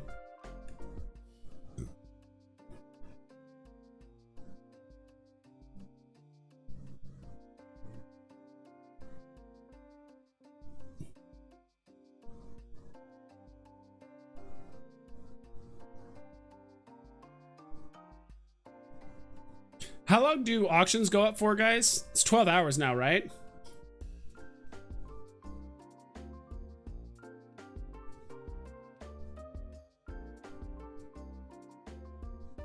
Trying to remember how long auctions go for. So where the hell did my Spider-Man go? There they go. Common. Oh, it's already, the chart's already up. Yeah, this is the chart. So some pretty crazy numbers here, right? High, basically 1400. Kind of a nice stair step down as it went down. Would have liked to see a bit more resistance, but those listings really went sky high. Listings are super low right now, but I think that's because of the delisting feature for the most part. Plus we had a whole bunch of people buy like basically right here after the Aston Martin drop. Or during the Aston Martin drop, let's say. Probably before, during, and after the drop. So there's a lot of room to move, but I think it's probably going to hover around this, you know, 500 to 700 range. And that might seem like a wide range, and it is. It might hover around there for a while, but like until we get MTL and all that stuff, just in my personal opinion, it's not going to hit like the 800, 900 plus and above. It's just not going to hit those numbers.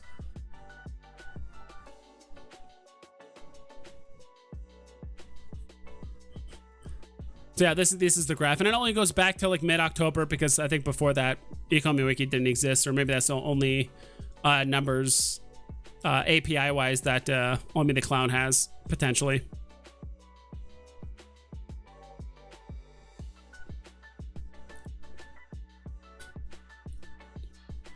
Let's see here.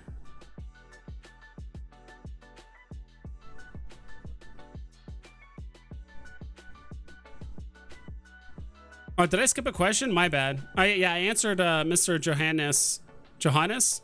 Then I skipped the vintage hot rod. What do you think of Invisible Woman SR going below 1K? Completely expected, to be honest. I don't hate her as a character, but she's just not very popular. Like, yeah, she did see a nice little pump in the market, but she's still... I think people are too attached to the idea that like, oh, it's a secret rare, meaning it must be valuable. All it means it's the most valuable of whatever Invisible Woman can pull, right? Price wise, popularity wise.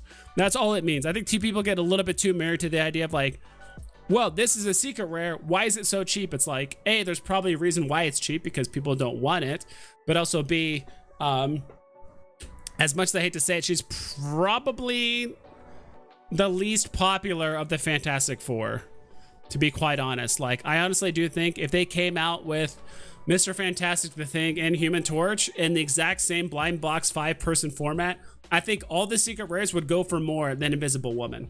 And plus she's competing with like Storm, which is a double FA. And but this Invisible Woman isn't even an FA, which I think is also another thing that might be holding it back a little bit as well.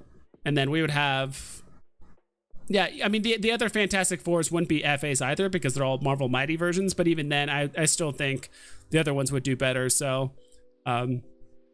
remember, I always think first, is this character popular, or is this a character that's widely known, or is this a character that Marvel, DC, or whatever is the partner, you know, the owner of the IP, is this a character that they're going to keep pushing in the future, right?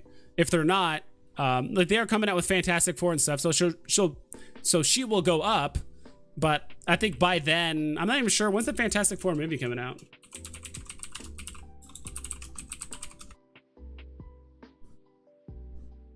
When's that supposed to come out? Is there a movie coming out? I could have sworn someone told me that there was a movie coming out.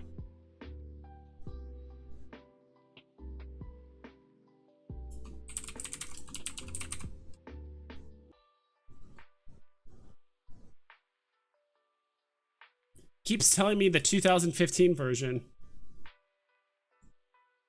New Fantastic Four movie release date. Okay, 2023 or 2024. Okay. It's gonna be a while. So 2024. So yeah, I think by then hopefully we'll have the other 3 members on here in that little, because this says Fantastic Four, right? It doesn't say Invisible Woman, it says Fantastic Four. So hopefully we'll see the other members in here. But just in general, I do think there's better things to invest than Invisible Woman, in my opinion. Now if you play the short-term pump, cool, I would sell it, just take the profit and go. But and she will go up in value. Like it will be something that's profitable, but in my opinion, I do think there are better things to buy. Which ultra rare Spidey do you think has the most upside? Ben Reilly only has 600 mints compared to FA Spidey 2500 plus. It's animated.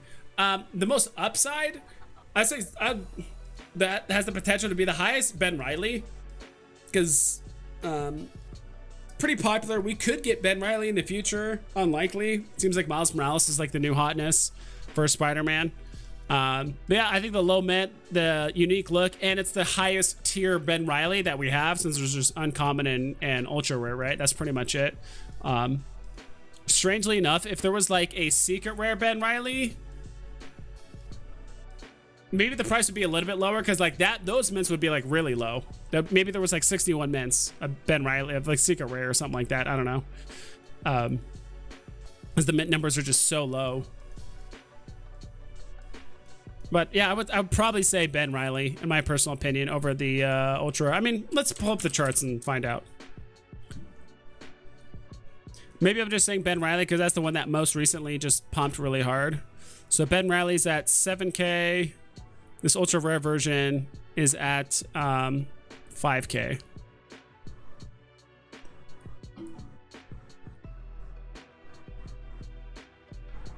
I think both can do really well. I will say the low rarity and the fact that it is 616 and that kind of stuff is really carrying Ben Reilly. But aesthetically too, I just really like the look of this Spider-Man as well.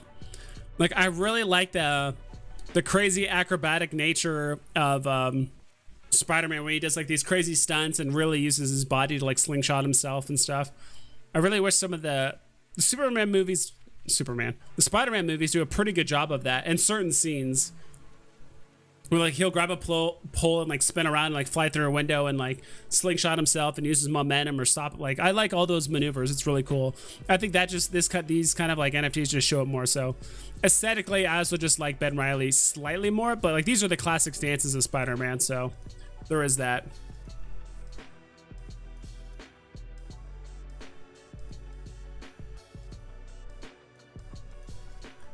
Which ultra rare? So I already answered that. 1 million ohms, little under 4,500 bucks. Not bad considering where it could go. Very true. That is very true. Noah said in my last stream that rebounds will exist in the waiting room, as those selected fail to pay. Items will circulate back as a second chance drop in the room. So will rebounds, like, you have to actually time it and spam it, or will it just be thrown back into the lottery or the waiting room, and then it's just given to more random people? Person with the #1 Aston Martin secret rare was most likely a bot account, sold off multiple ultra rares right after the first drop. Interesting. Yeah, probably it. Karma Thinley. Should I buy Steamboat Willie, you are, or Superman? Steamboat getting disrespected. I agree. Let's pull both of those up really quick. I think Steamboat is getting disrespected. I still think it doesn't need a tag to like have value. Obviously, it's doing pretty good because they're pretty much the same price now, right?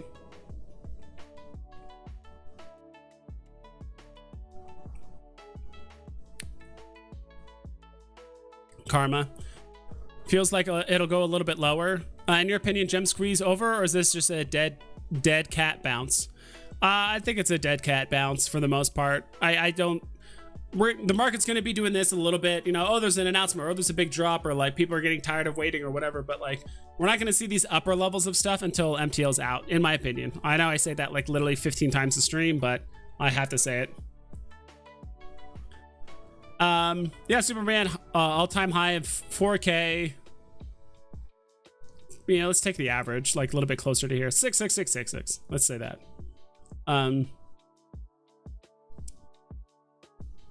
Kind of starting to understand and take the average a bit more. Like this price up here is an anomaly. There's a reason why it went up there and it stayed there for like 6 hours, then like went back down. So let's say 5.8, whatever. So 6K. I think this is technically 6K, right? I don't know why it says 6 here, but it's not 6. Guess that is 6 right there. Whatever.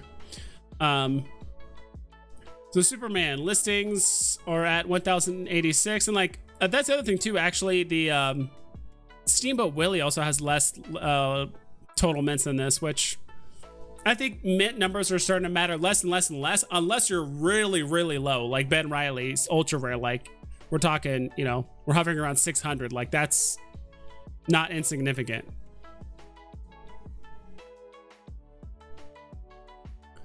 So Superman's there. Let's look at Steamboat Willie. I think I have to just type in Mickey for these.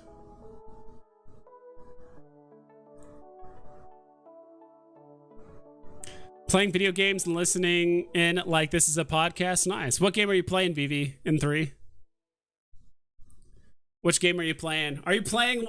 I feel like if you're listening to me and typing, you're probably playing a slower paced game. Like either a turn-based strategy or maybe like a card game. Not like Solitaire, but you know, like Gwent or Hearthstone, or there's a bunch of other card games and stuff. I could see that. At least in my opinion, I could see you playing something like that. Plus, you used to be in the military, so you gotta like those turn-based strategy games where there's a lot of planning and strategy and that kind of stuff. So that's how I imagine it. That's how I think you enjoy those things. Let me just assume what you like. Let me just do that for you. But between that and Steamboat Willie, let me pull up Steamboat Willie really quick. Ultra rare. Yeah, it's at 4K. Interesting. It's actually above Iron Man, Superman a bit. I don't think you can go wrong with either, obviously. I think Mickey Mouse, that's tough. This thing has less than 7,000 mints. As much as it sucks, I think just because Steamboat Willie at least has some history of hitting like almost 10K multiple times. I mean, like, look, it went to 10K, it went back down, went up to 10K again, went back down, went up to 9.5K. And the chart just looks so much more resistant. I know it was like a newer drop, but you would think that would actually like hurt it more because there's way more people trying to sell it because they got it on drop. But I don't know, man. Like I don't know why Superman's doing so bad comparatively to the other grails. It's still a grail, but I think it's like the bottom tier grail possible. And I do think it's mostly just because most like DC's just not done a very good job of like presenting Superman in like a good fashion, or just like in the movies and stuff. Like the Marvel movies are just more entertaining, and they've done an infinitely better job of handling the IP, presenting their characters, making them likable, having continuity, adding them on to, like DC doesn't have like any of that right now. That a little bit of stuff with like Justice League, but I feel like Justice League was kind of thrown together a little bit last minute ish, comparatively to the Avengers. So I think that could be it, because it's the way the entertainment industry presents superheroes. That's everyone's reality of it, right? You know, I mean, a lot of people probably think Doctor Doom is trash because there hasn't been a movie out that's shown how badass Doctor Doom can be. But I mean, if you look at like the shows and the comics and stuff, like Doctor Doom he's really powerful. He's up there. He's probably one of the most powerful, villains in all of Marvel, like the entire Marvel universe for the most part, given the right circumstances. But because the movies haven't presented that, people just think he's just another bad guy. He's the bad guy of the Fantastic Four. But like, if you actually know what he can do, like he gives everyone issues, the X-Men, the Avengers, Fantastic Four, like all these different groups, like, then he becomes, I think he ends up becoming like a multiversal threat at some point, or, in some comics.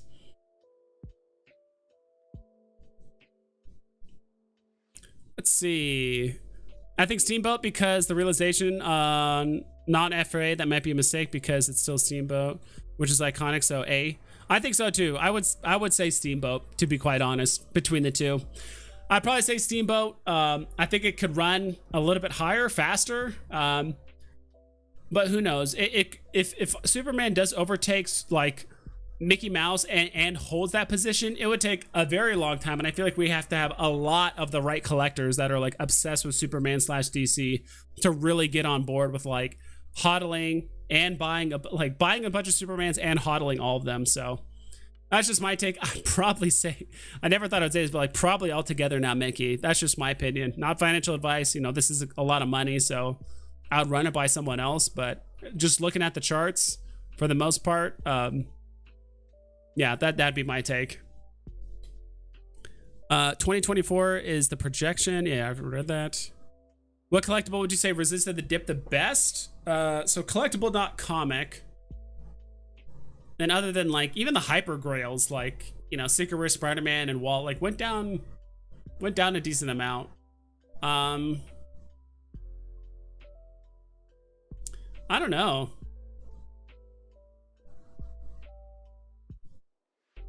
Which one is most resistant? I mean, everything got affected eventually. I would just say any combination of like Golden Moments or Articular cards, just because they might have gotten hit hard, but they also recover very quickly too, right? And those are all most of the things that pumped up pretty high was mostly Disney stuff. Ultraman. Dude, skateboard went up 62%. That is just crazy to think about. So all those FE tags, no one cares about FE anymore, or it doesn't seem to phase people. People know those prices were just a steal.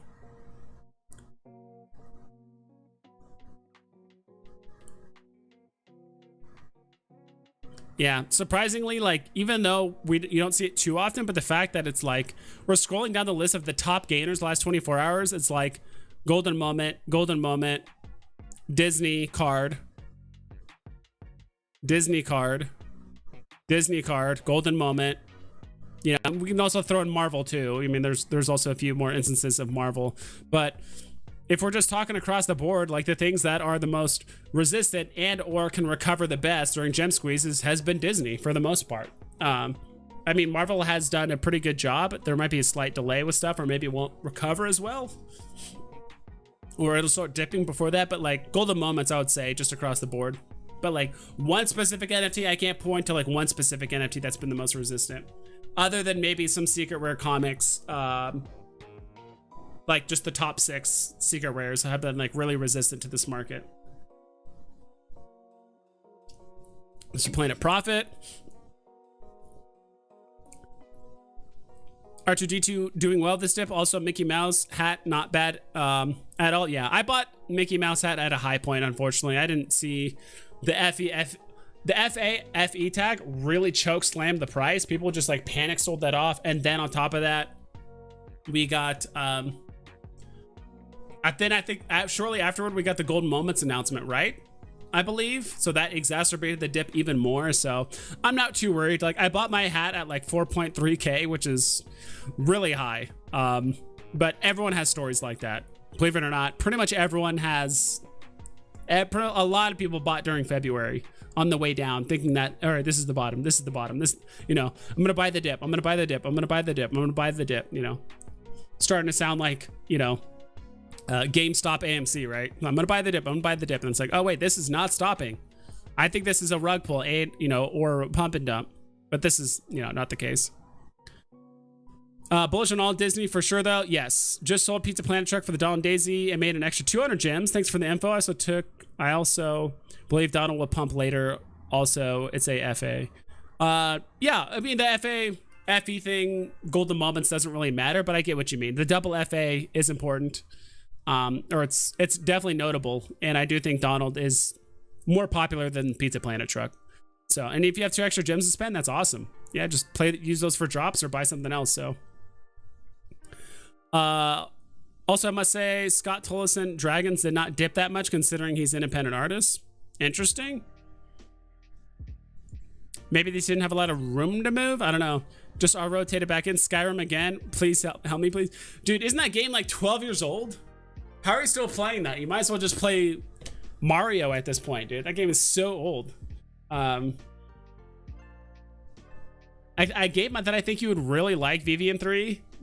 I don't know. Do you like RTS style games or like strategy based games? I've been playing a lot of Total War Warhammer, and it's been a lot of fun playing that. Like, if you're a fan of like Civ, but also like Battlefield like tactics and that kind of stuff, because like Civ is like way too slow for me. Like, I like the macro sense of Civ, but like Total War Warhammer, they just came out with Total War Warhammer 3, but I'm just playing 2 for now. Like, it simplifies the macro sense, so like you still get to understand the economy and growth and blah blah blah and all that stuff in technology, but there's tons of different races you can play as, like elves, orcs, you can play as like rat people, you can play as like lizard men, you can play as dark elves, you can play as like, there's tons of different races. It's all based on the Warhammer 40k universe, but it's like the more fantasy side, not like actual Warhammer 40k, but it's just like the 40k or like the Warhammer fantasy portion. I don't know, but I've been enjoying the game a lot, making armies of like dinosaurs that are like attacking rats and stuff with like guns, which is fun. So that's a fun game. I think you should check that game out. It's pretty fun. It can kind of be a little bit taxing on the computer, like towards like the end rounds and stuff like that, because it's like turn-based and stuff. But are you, let's see, are you bullish on Secret Rare Aston Martins? Yes and no. I don't know. Like, if I could afford one, I probably still wouldn't buy one. I'd probably just stick with like golden moments or something. I don't know. I'm not saying they're bad by any means. I think they just need more time to mature to kind of figure out where they're going to be in the market for the most part. Are they grails? Sure, why not? Call them grails. Super low mint, probably one of the most iconic vehicles like in the world, you know, let alone Hollywood, you know, 007, all that stuff. So sure, why not? They could go up. Jawless 408, I know you asked me this earlier. He's playing Elden Ring and dying every 2 minutes. Rip. Rip, rip, rip. Why are you bald? Can't tell you, dude. Can't tell you, or else I would have to take you out. Mr. Planet Prophet, because it happens wonderfully. The 50% of the male species. Yeah, that too. And it's funny you bring that up, because I do have 3 brothers, and me and another brother are balding, you know, or we have really thin hair, and I just end up just shaving my head. My other 2 brothers have like a head full of hair. So it's literally 50%. So yeah, you are right, Mr. Planet Prophet. What is Twang? I don't know. Vegan 3 based fellow multitasking while listening to Vibes Gamer. I'm playing Pokemon Legends Arceus. Nice. I'll be playing Illuvium when it finally lands, praying I'll get snagged for open beta. You should check it out. I'll probably create a sub channel to stream it and talk Veve at the same time. Duos? I don't even know what that is. Illuvium? Luvium. What the hell is that game? Is this some weeb I was gonna say, is this some weeb shit? I like weeb stuff, don't get me wrong. Is an open RPG world like on a blockchain thing? What the hell? Looks kind of cool. Let me pull it over here. Oh my god, I have so many tabs open, I didn't even realize it. Let me close these. The menu looks kind of cool. What's this? I don't know why, but this gives me the vibes of like Ark Survival Evolved. Oh, is that just music? Is there like a new page? I remember playing Ark Survival Evolved. Survival Evolved? No, that's like Halo Survival Evolved. I'm just talking about just Ark Survival. Is that what it's called? Ark? What the hell is that game? I think it's just Ark. Yeah, I remember I used to play Ark a lot. I used to play multiplayer PvP. Not official servers, because official servers would take eternity, but I remember just joining servers and making C4 and blowing up people's bases like really late at night. Yes, I was that guy that would like try and blow up your base like late at night while you weren't awake and like take all your shit. I was that guy, so sorry but not sorry. Private beta registration, so I don't know, this looks cool. Exchange, staking, exchange, buy, live, LAN. Okay, seems interesting. How the hell would you play this? Is it just on computer or is it like in VR? I don't know, I'll have to check that out. It seems interesting. Duos, if my computer can handle it and I can live stream it, hell yeah. It seems easy enough. If I can load the main menu or like the main website, I think I can handle it. Hey Veve fam, what's up? Yep, Doom is a major part of the Secret Wars storyline for Marvel Comics, which is major and coming to MCU. Hell yes. Roxanne, dudes, I'm starting a channel, going to be fire. Hell yeah, Roxanne. Don't know who you are, but nice to see you. I don't know if you're like involved in like the Veve community and stuff, but welcome. Welcome. At least it's the first time I've seen you, so if you've been around, nice to meet you. Mr. Planet Profit, I think you're okay at 4.3. Also, I did the same on Donald. 1.9K for 2. I did the exact same. I bought Donald and Daisy at 1.9K. So, you think the gem squeeze will be over now? No, EW. It's gonna continue for a tiny bit longer, or whenever MTL's finally done. But we're gonna get some movement in the market here and there. But it's gonna be, I feel like almost like this trend, like it seems like each week there's like a little pump in the market because people are just tired of just waiting for MTL and stuff. So, you know, who knows, like I could totally see Altogether Now Mickey like going up to, you know, 5K or even like 5.5, maybe 6K, but like reaching above 7, it's just not going to do that until MTL's done and we start really getting these NFTs in the hand of hodlers, right?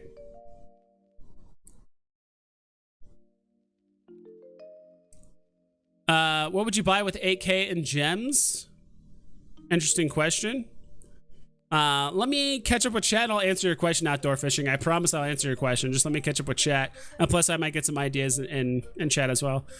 Mike Mueller. Oh, my Civ. That's my famous just one more turn game. Many hours last. I don't think I've actually ever finished a Civ game. It just takes way too long. And even though I put it on the fastest mode, it still takes too long, in my opinion. Anyone like Rick and Morty would love those NFTs. Hee hee. Yeah. I found like a lot of people that like what is it? Deadpool also like Rick and Morty and vice versa. I don't know if there's just kind of a, you know, if you just happen to be a douche, you just like Deadpool and Rick and Morty. So I'm just kidding, of course. Wiz Cali bought 2 Steamboat Willie Ultra Rare Goofy Iron Man this week. Hell yeah, dude. Those are some big purchases. Yeah, I mean, dude, this is Steamboat Willie when it was down here, other than literally on its release day, that's an all-time low, 3.5. I mean, that's literally an all-time low for Steamboat Willie. So, I mean, I won mine on drop, so I'm just chilling. Like, I think it could get up here one day. I'm just waiting for the most part. So, someone asked, why are you bald? Dude, it happens. I don't care.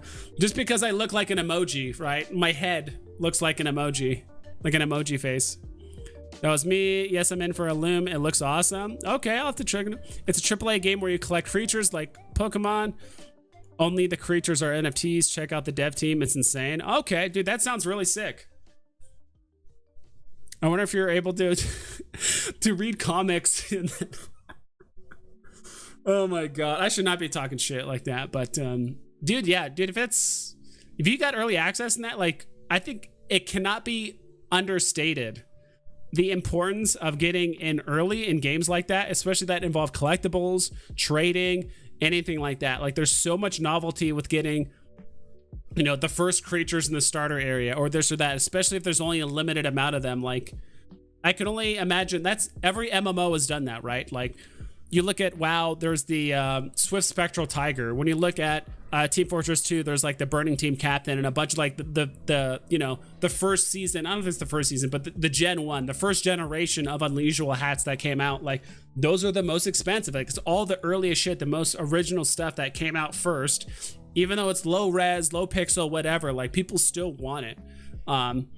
So on a game like that with NFTs, and if you can get in early, like, all that stuff is very important and very valuable if you can get the first stuff, or you can be the first one in there, or just hold some sort of, even if you just grab some just like random stuff. But sometimes like video game companies will update stuff and then things no longer become useful. So like, let's say you grabbed an herb that gave you health or your creature health or whatever it is.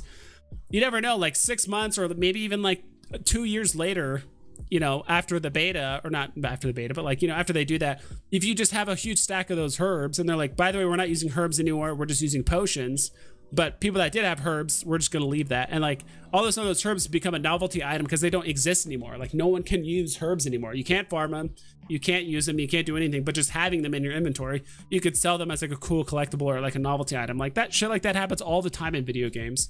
So that's kind of what I wish like Veve / just companies in general did more. Like, if they're going to change something, like, leave the things as they were before, because it adds a cool level of novelty. Like, people collect weird or unusable or unfarmable things like all the time in video games and MMOs and stuff like that, just in general. So it's like, if you can get in early and grab stuff like that and hold on to it, even if it's like the most mundane thing, like, I would still just hold on to it, because you never know, one day they could come up with an update or just something weird, and people collect those and people pay money for those in real life and or in game, you know.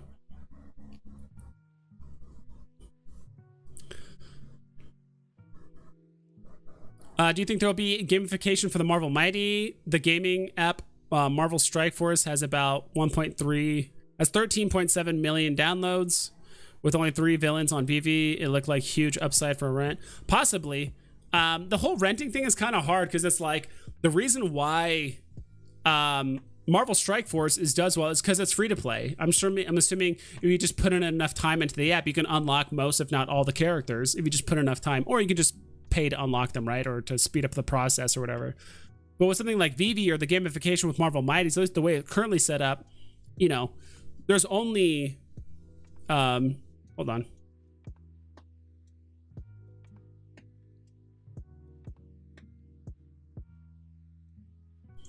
Damn, no sneeze.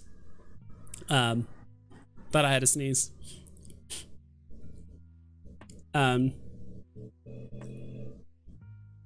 All right, now it's gone. Is that there's only 3,333 Green Goblins. So I think the reason why the Marvel, what the hell is it called, Strike Force, does so well is because it's free to play. There's literally, like I said, millions of people that jump on, that can just download the app and start playing. But if there was gamification in the Veveverse for Marvel Mighties, and it's like, hey, by the way, do you have one of the 15,000 Spider-Man, you know, Marvel Mighties? Like, oh, no, you don't? Well, you can't play. Like, I don't think that'll be the case. Like, maybe you can get a Spider-Man that you can play, but maybe it's like the non-NFT version. It's just like the version you can play in game. But if you have the NFT, it does show like your mint number above your head, or maybe there's like an added thing to it, something like that. But who knows? So I think there could be gamification. It's hard to tell, but I do think there is some sort of plan that it's called Marvel Mighties. They look cartoony, and you know, they are revolving a lot of the FAs around Marvel Mighties, so I do think there could be something to it. I can't tell you yes or no if there is gamification, but it seems like it is likely. It's a matter of if it if it happens, and if it does, when is it going to happen? Because there's a huge difference between Marvel Mighties is coming out later this year with Veveverse, which is not going to happen 99 times out of 100, or will it come out 3-4 years from now and you better just buy them and hodl them now, right? I am with Veve 3 with the Luvium. Okay, I'll have to check it out. Like, everyone knows about this except for me, so if that's like a different NFT project that has like inherently gamification, I think that's super sick. So hey Vibes, thanks for the hangout. Watch the PlayStation, my phone. I hope the Veve fam has a great day, y'all. Thanks for stopping by the Veve showroom. I appreciate it. Vintage Hot Rod, one more flip exchange. Do you think Invisible Woman for a battle statue is a good move? I was only holding Invisible Woman because of the low mints, but like you said, she's the least favorite. Invisible Woman is the SR. What? One more flip exchange. Do you think Invisible Woman for battle statue? If you sell Invisible Woman right now, I would avoid battle statue, just because I do think it'll work its way up, but it's gonna take so long. Vintage Hot Rod, because what's happening now is with especially something like Batman versus Killer Croc, which it's moving its way up, which is good for that. But I could probably already tell that people are already undercutting it, taking profit, because basically every single time Batman versus Killer Croc goes up like 50 or 100 gems, there's going to be a lot of people trying to list it to get rid of it, because people have been holding this NFT. It's done nothing but go down. And you probably have, you know, a couple hundred people every 100 gems willing to just like, all right, once it gets to 700, I can finally sell it for a profit, and I'm going to just undercut, right? Or I'm just going to do whatever I can to sell it. So let me see here. Where is the DC battle statue? I think it's at like the very bottom, of course.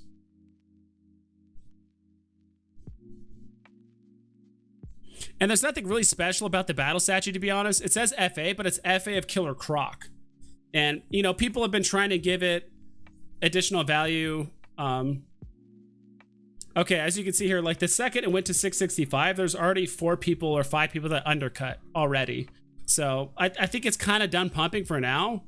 And it's probably just going to slowly go down and down and down. And as the days go on, more people are going to undercut. So yeah, even though the listings are super low, most of the people that delisted, or it got auto delisted by Veve, but most of the people that got delisted is like because their listings were like above 1,000. And like right now, Batman versus Killer Croc is nowhere near 1,000 right now.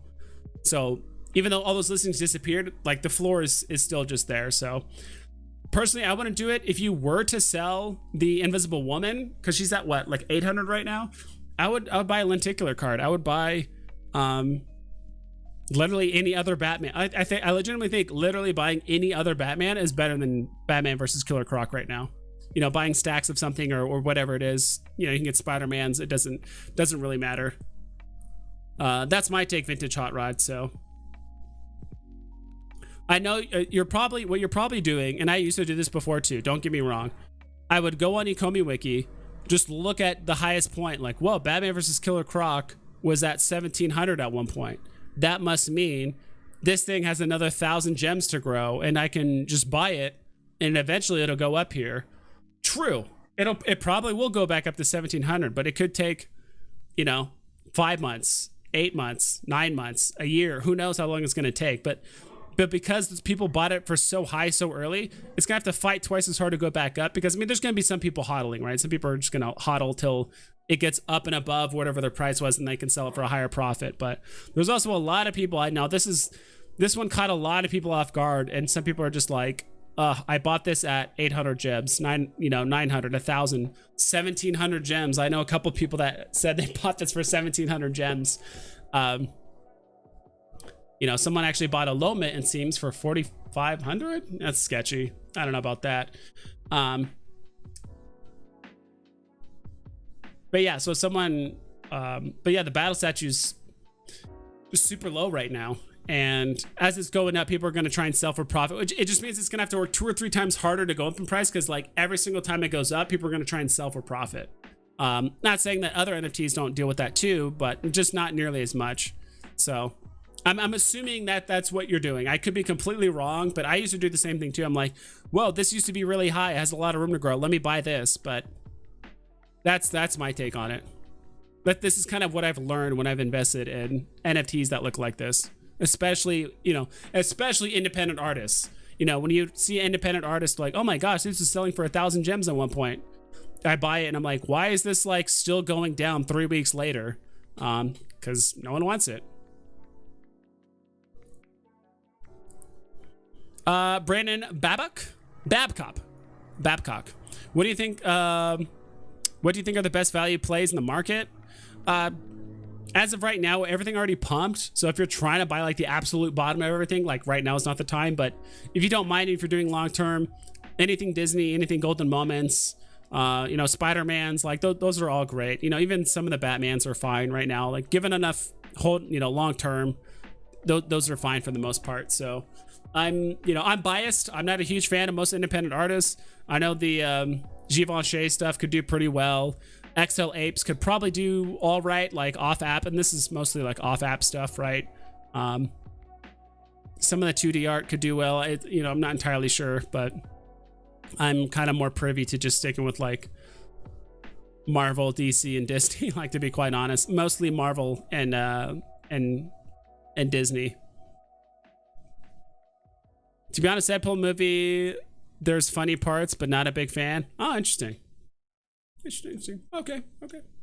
See how it is. I know you're a Rick and Morty fan, but maybe you're not a big Deadpool fan. I had a roommate when I used to live back in like the Bay Area, San Francisco Bay Area.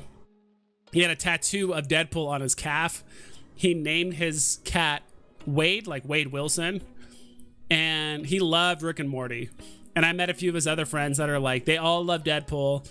They all like Rick and Morty. They're like obsessed with Rick and Morty. You know, they kind of have that like, like not mightier than now, but just like, oh, I'm smarter than you. Like, clearly you don't have the intelligence to understand my jokes and stuff, like Rick and Morty, and like that type of humor.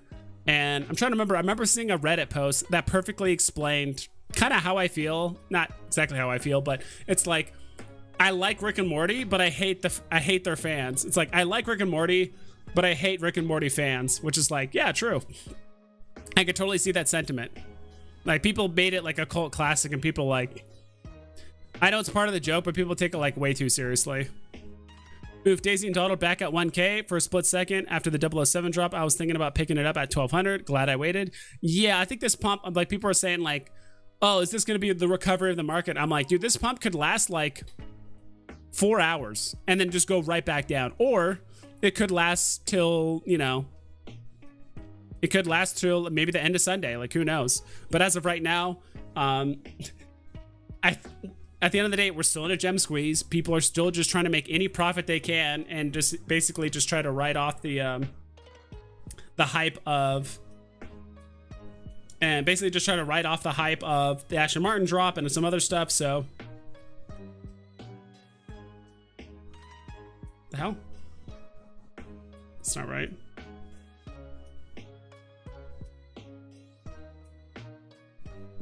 Oh, okay. Nice. Wait, what? What is going on?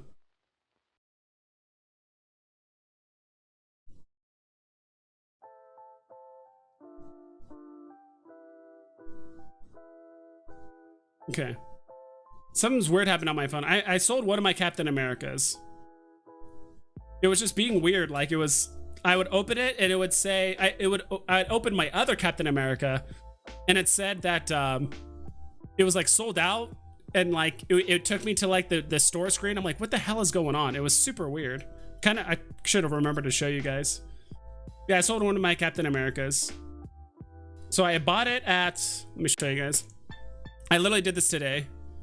And I could have gotten a better deal, but I was kind of slow in the market, to be honest. Like, I was kind of busy doing other stuff I was dealing with like my roommate's dog and stuff around the house, and there was a guy coming in that was spraying for bugs and stuff in the apartment. So like I was dealing with all that like at the same time. Why does it say sold? It's not showing me like the doesn't show the price I bought it for. That is so strange. The hell? That's weird. Or maybe if I do this. Okay, here we go. I mean, this will show you guys. So I bought, you can see here, I bought 2. Let me zoom in. So I actually bought 2 of the, I flipped like a ghost spider super quickly. I bought it for 70, and in hindsight, I should have just held it. I think this was like early in the morning. This was like before the ultra rare drop, like early in the morning. So I bought one at 70, and then like there was kind of a big wall at like 73 or something like that. I'm like, whatever, I'll just quick flip it for a 2 gem profit, whatever. But I bought 2 of the Captain Americas at 252, and so I flipped 1. So it's a quick, 60 gem profit. Nothing like crazy like the golden moments. I was just too late on the ball to buy the golden moments and stuff. I was just too late to buy the golden moments. As well as like the lenticular cards and stuff like that. So like I said, I was dealing with like my roommate's dog that was acting up and people coming in and stuff. So quick little flip. I knew that one had some room to grow, because this is the one I bought, this Captain America, the ultra rare, and this thing is hit, it's like absolute bottom. I'm like, there's no way that this thing doesn't go up from here.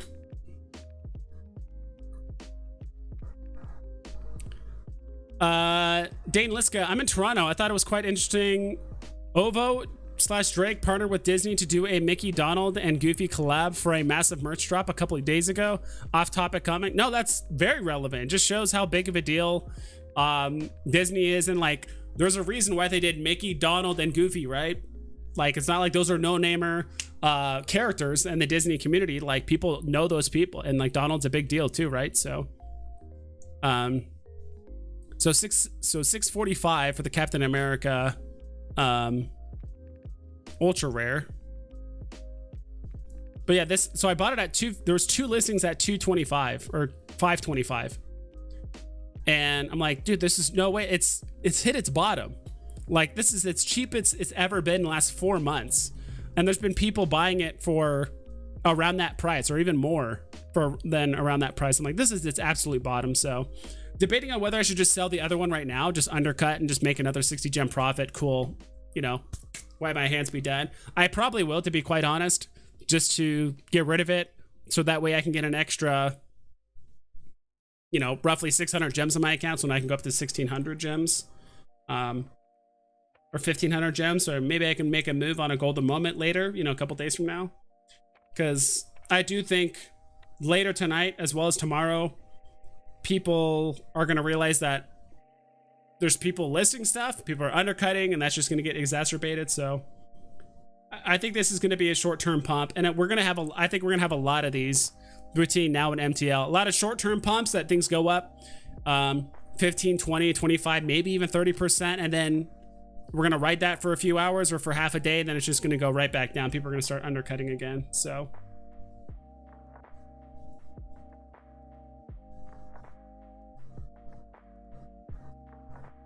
and that's the other thing too. The reason why I'm kind of like I'm thinking about undercutting now, like this kind of has some room to run. Like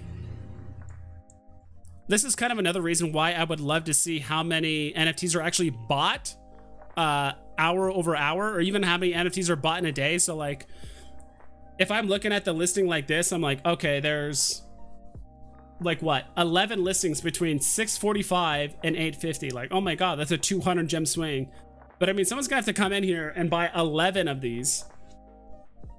It's not the most popular NFT, but I would love to see like some numbers on ecomi wiki, and if it told me like, hey, on average per day 20 Captain Americas get sold in a day, that kind of gives me an idea of like how much this could actually move, how many new listings come on the app each day. Like this is all information I would like love to see, so I can kind of guesstimate like, all right, this could run, but the first like, it only moves 50 gems. Like I'll pull it up again. So even though this is 11 listings, that's a 200 gem swing. It actually doesn't really make any massive moves until after the ninth listing. No, 8th listing.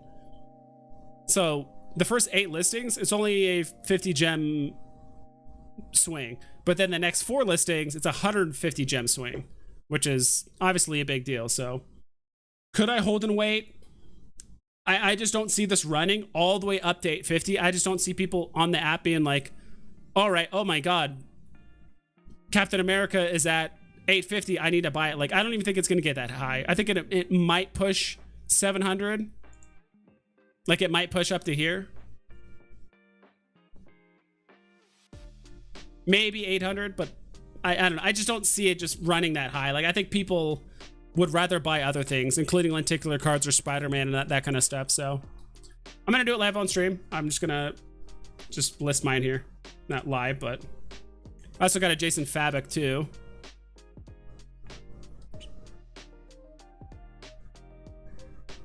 $639, right? Just double check.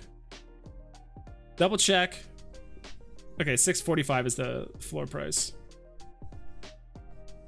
Just get rid of it. And you know what? If I'm wrong, I'm wrong. But at least I got a 60 gem profit out of it. Like, whatever. You live and you move on.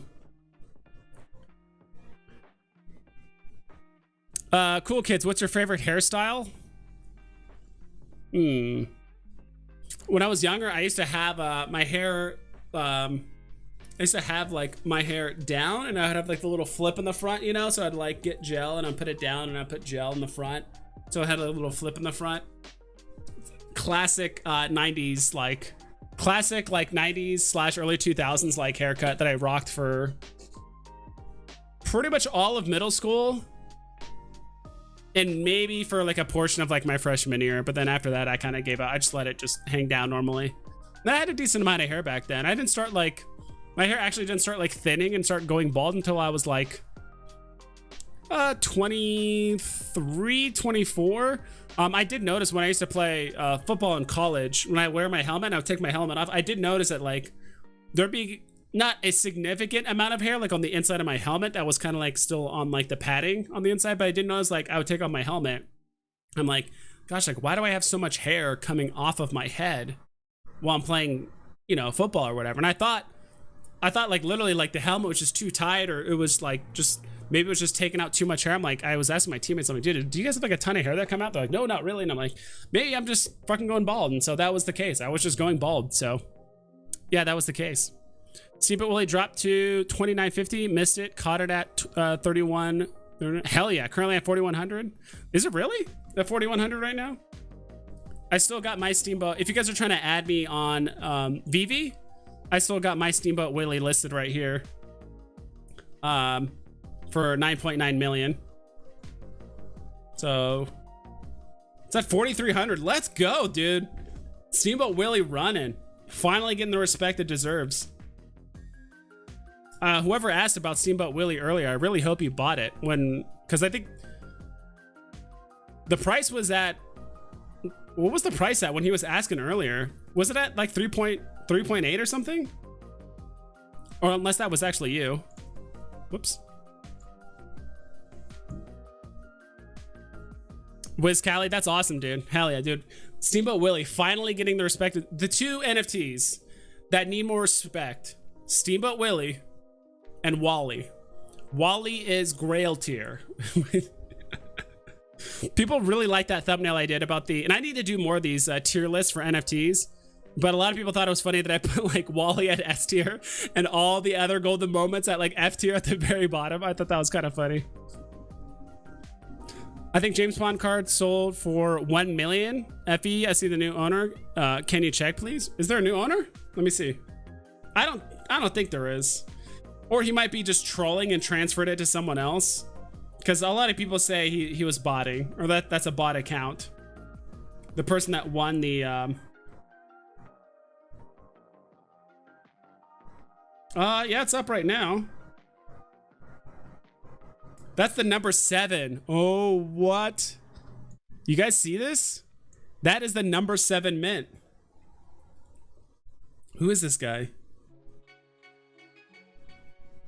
Big V fan and Omi Homer. I think I've seen this guy before. Katakuri? Dude, this guy has the number 7 secret rare Aston Martin. And he has it for 7,007,007 gems. That is nuts.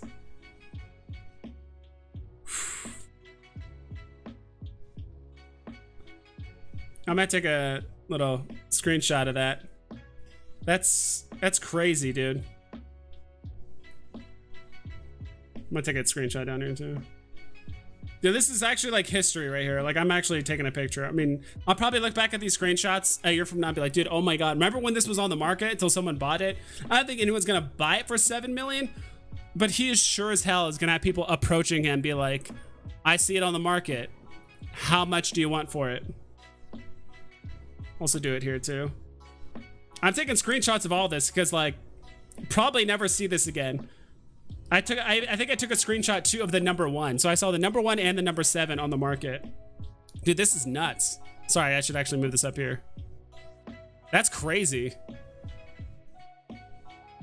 So the number 7 is on the market right now. This is gonna be the most, if I was this guy, I said it before, I would auction this off. I'd probably say, yo, next Saturday, I'm gonna put it on Twitter. I'm gonna at like Veve, I'm gonna at, probably not at Veve, but I'm gonna at Randy Chavez and every influencer with the screenshot of this, and I'd be like, I'm gonna auction this next Saturday. I'm gonna take any combination of Omi, ETH, gems, or dollars, and whatever you need to bid to earn it from me, I'm gonna do an auction at this time, and it's gonna be ran by whoever. I'll probably have Randy Chavez escrow for me and do the whole thing for me, because he's infinitely more like intelligent when it comes to like the whole Omi side and ETH and OpenSea and all that stuff. So it's like, plus I would legitimately trust him with something that expensive. Like, I kid you not, I would trust him with something that expensive.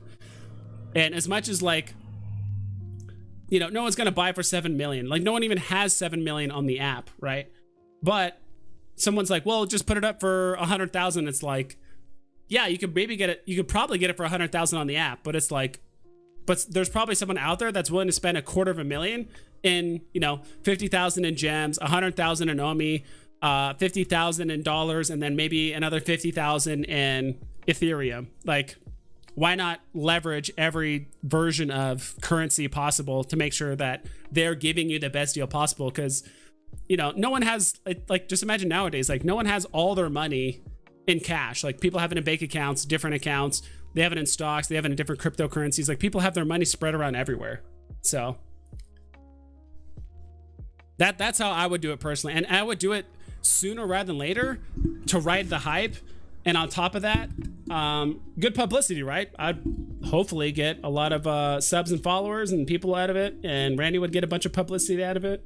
He would get a fat tip for escrowing, of course. So that's how I would do it personally. But dude, congrats on that guy. Holy shnikes. That is huge. DD lenticular card versus one Spider-Man and one Batman. Which Spider-Man and which Batman? Shabir. Hussein. Depends on which ones. Vibes on vibes on vibes. Vibes on vibes. I like that, Moon Boy. Back in my Ratchet days, I listened to a lot of that stuff.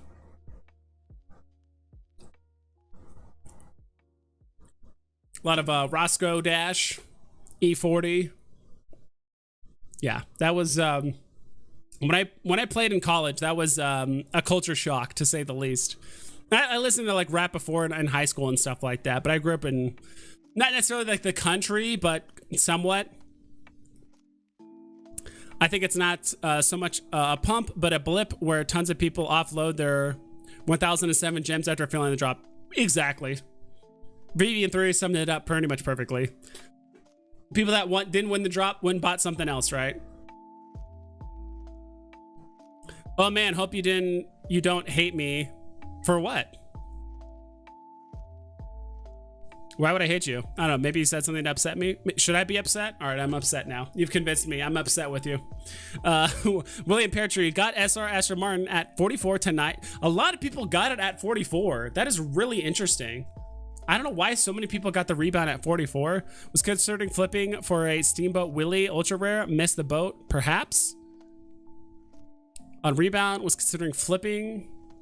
Let's see here. I mean, I think you can get more than that out of it. Wait, that's not that. All right, this is the secret rare.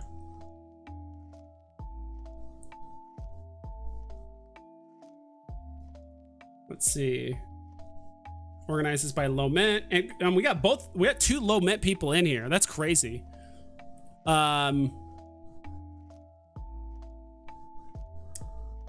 Okay, oh sorry, not low. For some reason, I thought you literally got the number 44 mint, like Aston Martin. I'm like, what? Like this is nuts. But okay, I'm like, we got 2 low mint people in here. Okay, so you just got a random Aston Martin. I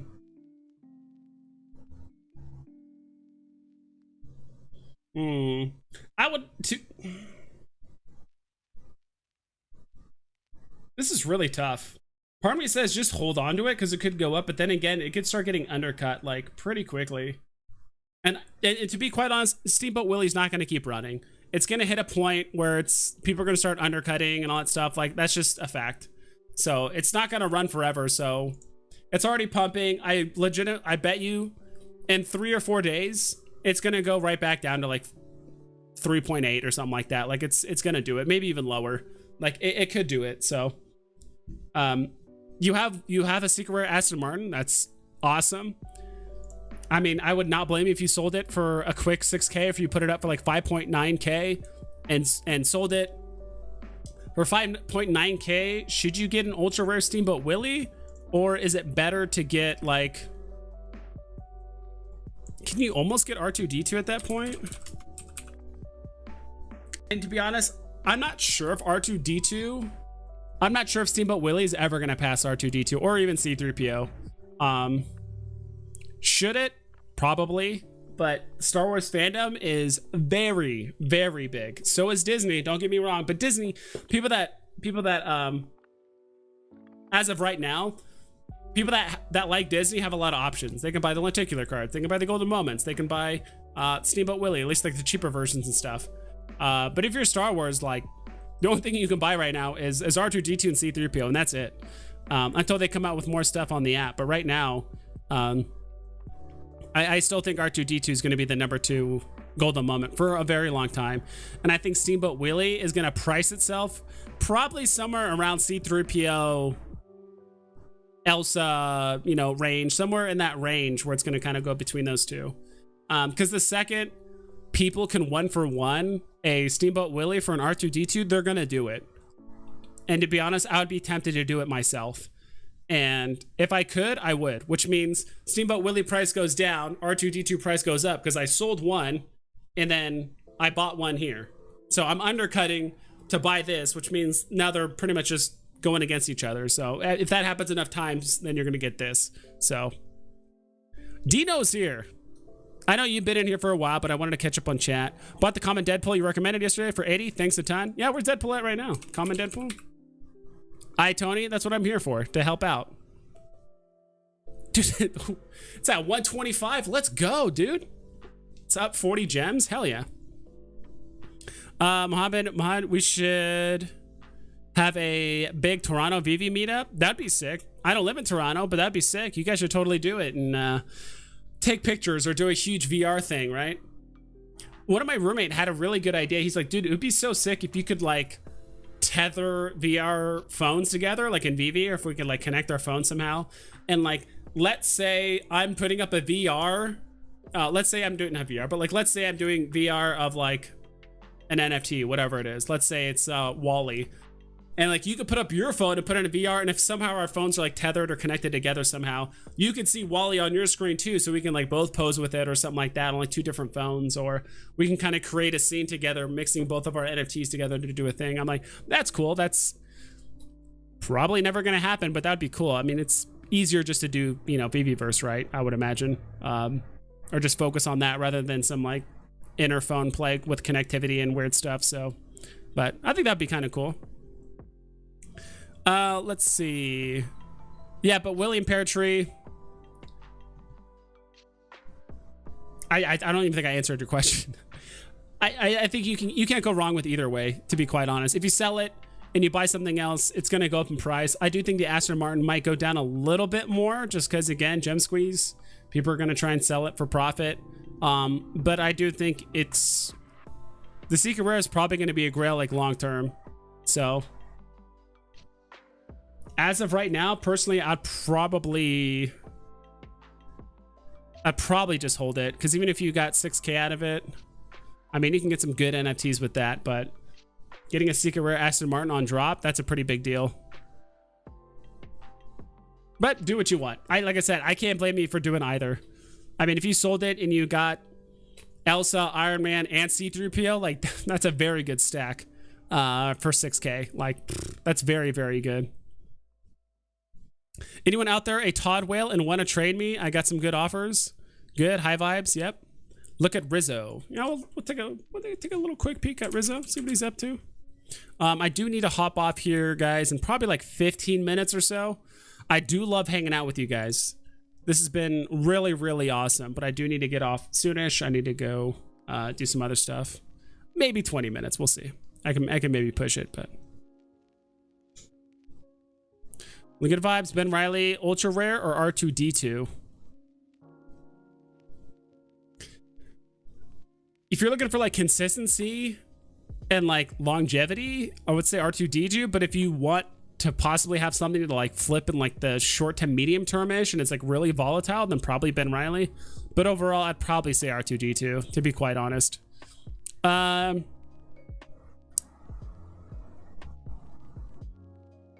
Lots of shiny heads in the room today. Yes, that's very true. He was in VV Vault stream and got it on the 44-minute rebound, I think. That's awesome. Wow, that's amazing. Can you check Mighty Spider-Man? Yeah, we were supposed to check before I got distracted thoroughly. Check out Rizzo really quick. Yeah, he's up. I mean, there's not much to say about Grails in this scenario. Like, you know, we're just looking at charts, right? It's like, oh, it's up, oh, it's down. Like, there's not a lot of like activity that happens with these, at least like not nearly as much as some other ones. Yeah, I figured it would just like, I did see it at 10K at one point, and I'm like, that seems pretty low. But again, these could be actual purchases, these could be delistings. You know, maybe people were trying to sell it to get enough gems for the what's it called, the Secret Rare Aston Martin drop. And then once it did happen, once they saw it was so cheap on the market, like, oh, I thought this would be like 10K, and now it's hovering around 6. People maybe delisted and might sell something else, or they might just skip it altogether. Like, who knows what actually happened here? But the listings are so few, it's hard to tell like what's actually happening. Like, because the listings, it goes from 67 to 64, and then back up to 66. It's like, okay, are those all purchases, or is it just literally just 2 people delisting, and now the price flies up, you know, 3K? It's hard to tell with stuff like this for at least like Rizzo. Dude, Rizzo's got some like platformers on. He's got like an extra like 2 inches on those shoes. Like, why is this Batman like, you know, 5'4" or something like that? He's like 5'2", and he's like trying to get every inch he can out of his boots to make sure he's like taller than his bad guys. He's 5'2", and he has wearing platforms to get that like 5'4", right? He's got some like thick ass army boots. You guys see that, right? Am I not the only one that sees that? It's crazy.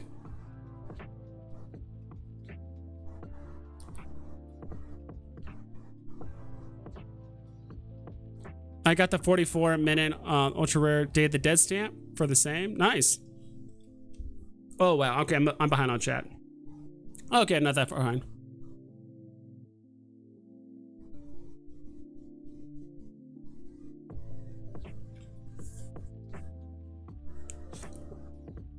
Highest recorded auction of the real bond DB5 was 6.3 million. So a physical Todd is about 300, and the NFT version equals 8K. Then that car is equal to $1 bazillion. Yeah, and it's the FE of the car. So Yeah, I don't know what I would. I mean, there would be some people that would, and that's why I would give it like a week, maybe even like a month, and be like, yo, I'm doing an auction mid-March, and give people enough time, like people that even haven't even heard of Veve, give those NFT people an opportunity to hear about this extremely limited mint run of the Aston Martin first appearance 007, officially licensed, like all that stuff. Like, get people that haven't even heard of Veve on the app in the auction making offers. Let's go. That's the plan. Real Ray 44 was when the drop started. None of them got distributed till after 44. Kind of upset about it, but whatever. Interesting. 44 was when the drop started? Apparently, Veve said that there was some sort of app performance issue at the 44 mark. The app started performing better and car deliveries started. Sounded like technical issues to me. Well, that's fantastic, because it actually did take them, because like the market was open for like the first 15 minutes after the 30-minute mark. Like when it hit, because it started 1 p.m. my time. So at 12:30, the market should have been closed, but the market stayed open for like an extra 10 minutes. I was texting my brother, like, yo, like the market's still open. He's like, no, it's not. I'm like, well, it just closed. But like the market was open for like 10 minutes when it should not have been open. So maybe that just shifted the timeline up, the entire timeline of everything up. So I don't know. That's really weird. Easy 10K. Hell yeah. Thanks. I was inclined to hodl my SR Aston Martin and see it through. Either way, dude, I wouldn't blame you for doing either. Thanks again. Thanks for being so consistent. Love your streams. Thank you so much for stopping by, William Peartree. And dude, congrats on the drop. That's fantastic. Like, I've never gotten a rebound, and to be honest, like, I mostly comics. Like, I just don't care to go for rebounds because, like, all right, whatever. And I probably should, because you never know. You can get a secret rare, like whatever.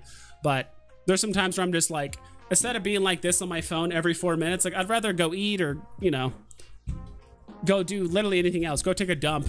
You know, I can do the same thing. I'll take a dump. But even then, it's like, I'd rather do anything else than just stare at my phone for 30 minutes straight trying for rebounds. Taxi Corp Electric Taxis. I managed to get the Veve username 007 nearly a year ago in case of the DP5 was ever released. Sadly, I didn't get any of the drops today. It happens. I do think a day will come where you can maybe sell your account, right? Yeah, you could just sell your account. I think a day will come where people will sell account names, right? Because like maybe securing names like that could be worth it in the future, because there are people that do that in like other MMOs and stuff, where people will pay either in-game currency or real life money or whatever it is to get that name, because some people really want the name Jack the Ripper, or people really want the name Wolverine, or people really want the name I don't know, yeah, kind of like more icon, or Zeus or something like that. People like those kind of names because like that's because these could be the same names we use in the Veveverse or something like that, right? If it's the same info, or if it's like the same login or something like that, that could be the case. So maybe securing, it's almost like securing you want, was that not URL names, like all the .com stuff, right? People are like securing names like Germany.com and this and that. Like, I'm trying to remember what the hell that's called. There's a term for it, where people are purposely buying or creating those like names. I'm forgetting literally all the terminology for it, where people would like secure. So maybe it could be the same thing with names and on Veve. Just make your name Harry Potter, and then make another one Gandalf, then make another one, like just it's kind of like, you know, it's kind of a D move, but like you just make account names with that email. I don't know, just make account information with that. You know, obviously there'd be some security issues with that, but like they could always change their email, right? But then there's KYC, and then there's also the whole issue with, you know, birth date and all that stuff. So I'm not entirely sure. But I thought I was onto something, but maybe it won't work in hindsight. Was Callie just meet up in the metaverse Oculus? Yeah, I would love to do that. I don't own an Oculus. I think are those still like really pricey, or are those like $300 now? Real rate, so you don't think it's the start of the market recovery? Real rate? No, not yet. It'll go up a bit, but it's not gonna go back up to where it was. I think until Veve, or until MTL's like fully out, in my opinion. Then at that point, for whatever reason, I think the market's going to feel comfortable enough. Because like, even though, who was it? I think it was Puddin Cheeks said like, oh, Veve has like 20 million gems or something like that on the app just sitting there. I do think a good portion of those are people looking to cash out. Not all of them, not even half. I think, let's say a third or a quarter or whatever, are looking to cash out. But I do think some people are waiting for either the absolute bottom or MTL to cash out, or like, you know, wait for all the flippers to basically, because like, I think those flippers are still on the market. Like, let's say I was trying to cash out, I have 5,000 gems. I'm like, all right, I just want to cash out my 5,000 gems. Like, just the fact I have the gems there and I know I could just still keep flipping stuff for profit. You know, I could buy a Jim Lee when it was, well, maybe that's not a good example, but I could buy, is anything up right now? Everything's already going down a bit. You know, if I could just buy Harley Quinns and flip them for 150 gem profit, or, you know, 140 gem profit, while I have those gems in my account, like, I'm still going to do that, right? Because I can always just sell at a loss. Like, I don't care. But as long as I have gems in the account, I'm still going to be flipping stuff. Even though I am looking forward to cash out. Maybe I'm completely liquid at this point, but occasionally I flip an NFT just for some extra profit. But until MTL comes out and I have access to fully cash out, no, I'm gone. I'm out of the app. Or I cash out the majority of my money, and now my flipping capabilities is only, you know, 500 gems or 1,000 gems rather than 5,000, right? So that's what I'm thinking. Like, after MTL comes out and the majority of people can cash out, all the people that are just flippers by nature are going to be off the app and less likely to buy stuff and keep undercutting and kind of keep stalling the market. And it's going to happen too. Like, once MTL comes in, people are going to be like, wait, I can make money off this. We're going to get more flippers on the app too. But there's just going to be more of a push and pull in the market, right? And I still think, like, during this December time in January, I think people were just like YOLOing gems because, like, all right, Veve's been talking about MTL for a year. It's not anywhere in sight, at least in the near future. We're just going to YOLO gems, and right. But I do think this huge pump happened because of 12 days of Veve. A lot of people were seeing friends and family and that kind of stuff. So people were showing each other the app and all that stuff. So now that one person that owns Veve is showing their two cousins, their brother, both their parents, you know, and their sister. And now that one user turned into 7 more users. And now they're saying like, wait, this comic that you bought for 7 gems is being sold for 35 or like 400 gems. I'm like, yeah. And eventually you'll be able to cash out at some point. They're like, wow, this is cool. Let me put in 500 gems or 1,000 gems. Like, that's why I think this huge pump happened, because people saw the potential. A lot of new users saw the potential of Veve during 12 days of Veve. And then afterward, they're like, wow, I should just buy up stuff because it's just going to go up forever, right? That's not the case, obviously. So that's my whole like speculation, my theory on why the pump happened. And then afterward, this was just natural retracement. And then mid or like early February, it was probably going to start leveling off. But then, you know, the complaint about bots, the complaint about cryptocurrency started crashing. Then like a bunch of other stuff happened. So what's up? Just got here. How did it go for you today? I didn't win anything. I did manage to hopefully flip 2 things. Let's see. Still waiting for my other Captain America to sell. Might take a little while, but I'm not too worried.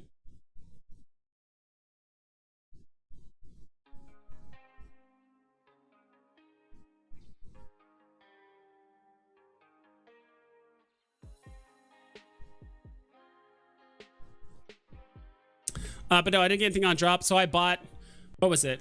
What is Jason Fabic at right now? He's chilling, isn't he? Okay, there's a bit of movement. Jason Fabic moved a tiny bit. Good for him. I bought it at 275. So if I wanted to, like, I don't know. This is exactly why DC is going to get hung up for so long, and why it's just not, it doesn't move a lot, because like I bought it at 275. It's literally only up 40 gems. Well, I guess that's, you know, it's moved up enough, right? I could just undercut this 314 if I really wanted to and make a 25 gem profit or something like that. Like, just DC doesn't need to move a lot in order for you to make a profit. And there's tons of people on the app that will like buy a DC NFT for 300 and just flip it for 315. It only has to move 15 gems, and then people just start undercutting. Should probably close this.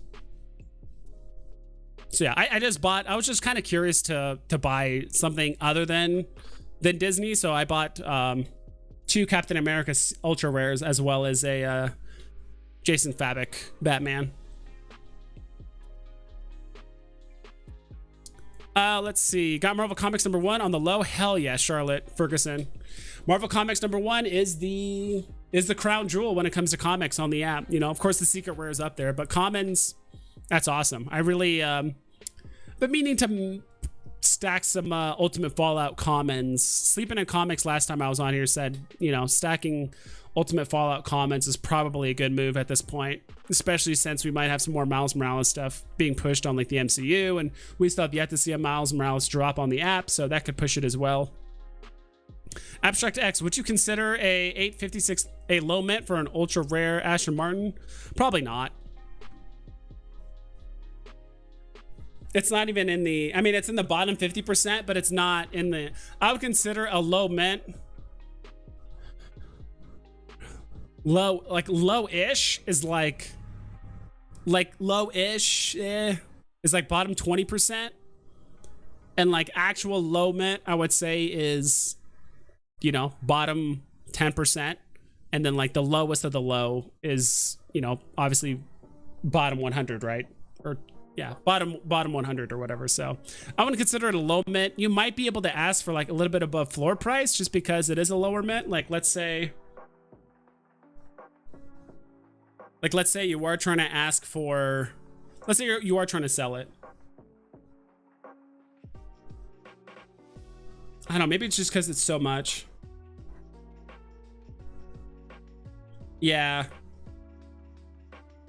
Oh no, you have the ultra rare. Why am I looking at the secret rare? Because the ultra rare has what, 2,000 something mints? Yeah, I mean, like if you look at this front page, like they're all 1,000 and higher, right? So I think there is like some sort of psychological thing that like if there is a 0 in the front, people are like, oh my god, it's a sub 1,000, I'm gonna buy it. So could you ask for like a big premium? Probably not. But could you list it for 704 and probably have it get sold and like just kind of skip the line from the bottom? Sure, I guess if you value the extra 14 gems that much. But or if you could just put, or if you just floor it at let's say 685, it'd probably sell sooner rather than later just because it is a sub 1,000 mint. So there is that. So having a mint like that will help you sell off the floor page quicker, but you're not going to ask 1,000 gems for it, right? It's not a it's not like a premium number that people are going to, you know, pay a premium for. People will pay a small extra but not a premium. Oh, I hope that makes sense. Abstract X. Keyvax Gaming. Keyvax. Trading 1 Rizzo for 2 Todds if anyone's interested. If I had Todds or Rizzos or anything like that, I might consider it, but even then, probably not. Check Soulsby selling Bored Ape NFTs. Soulsby, I think that's how you pronounce it, is where that $6.3 million sale was for the real bond car. Pretty sure selling an NFT DB on Soulsby is inevitable. Just got to be patient. I don't even know what Soulsby is. Is that like one of the most trusted? Is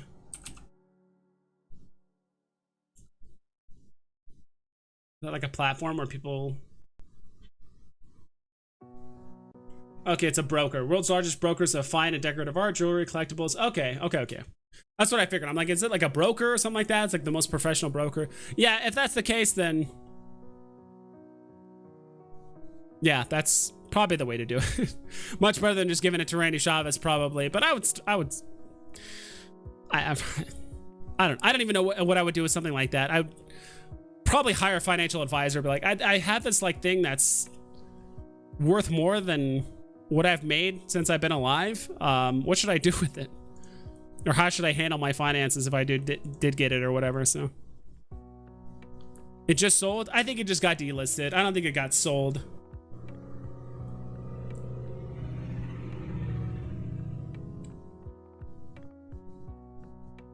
Not sure if it got sold, but I think it just got delisted. But it might have gotten sold. I mean, if someone has access to the metadata of some kind, or had access to the API to see who owns it now. I guess you can check it, technically. I think it was, someone showed me, there is a website you can go on. I think it's on Immutable X, isn't it? Where you can see like all the metadata of like all the NFTs that have ever been transferred and stuff. So if someone just found that NFT, I guess you also can't see the names either. I remember someone showed me that. I don't know if it was you, Veve3, or someone else showed me like all like the metadata stuff that happens, but it's such like, it's not like coded, not like properly coded, so you can't even see like what it is, who it's getting traded to, or anything. So it might be kind of hard to like figure that out. Domain names, that's what it is, Digital Snipers. Thank you. I thought you could do domain names for Veve, but like eventually there's gonna be KYC and a bunch of other things, so it's probably not gonna, it probably wouldn't work out. Until MTL, I believe after that it's going up. I agree, Park East Music. That's exactly how it's gonna work, at least in my mind. Being early was extremely lucrative. I was in the first K users and I'm cashing out 6 figs as soon as they let me. Naked Gumby, yeah.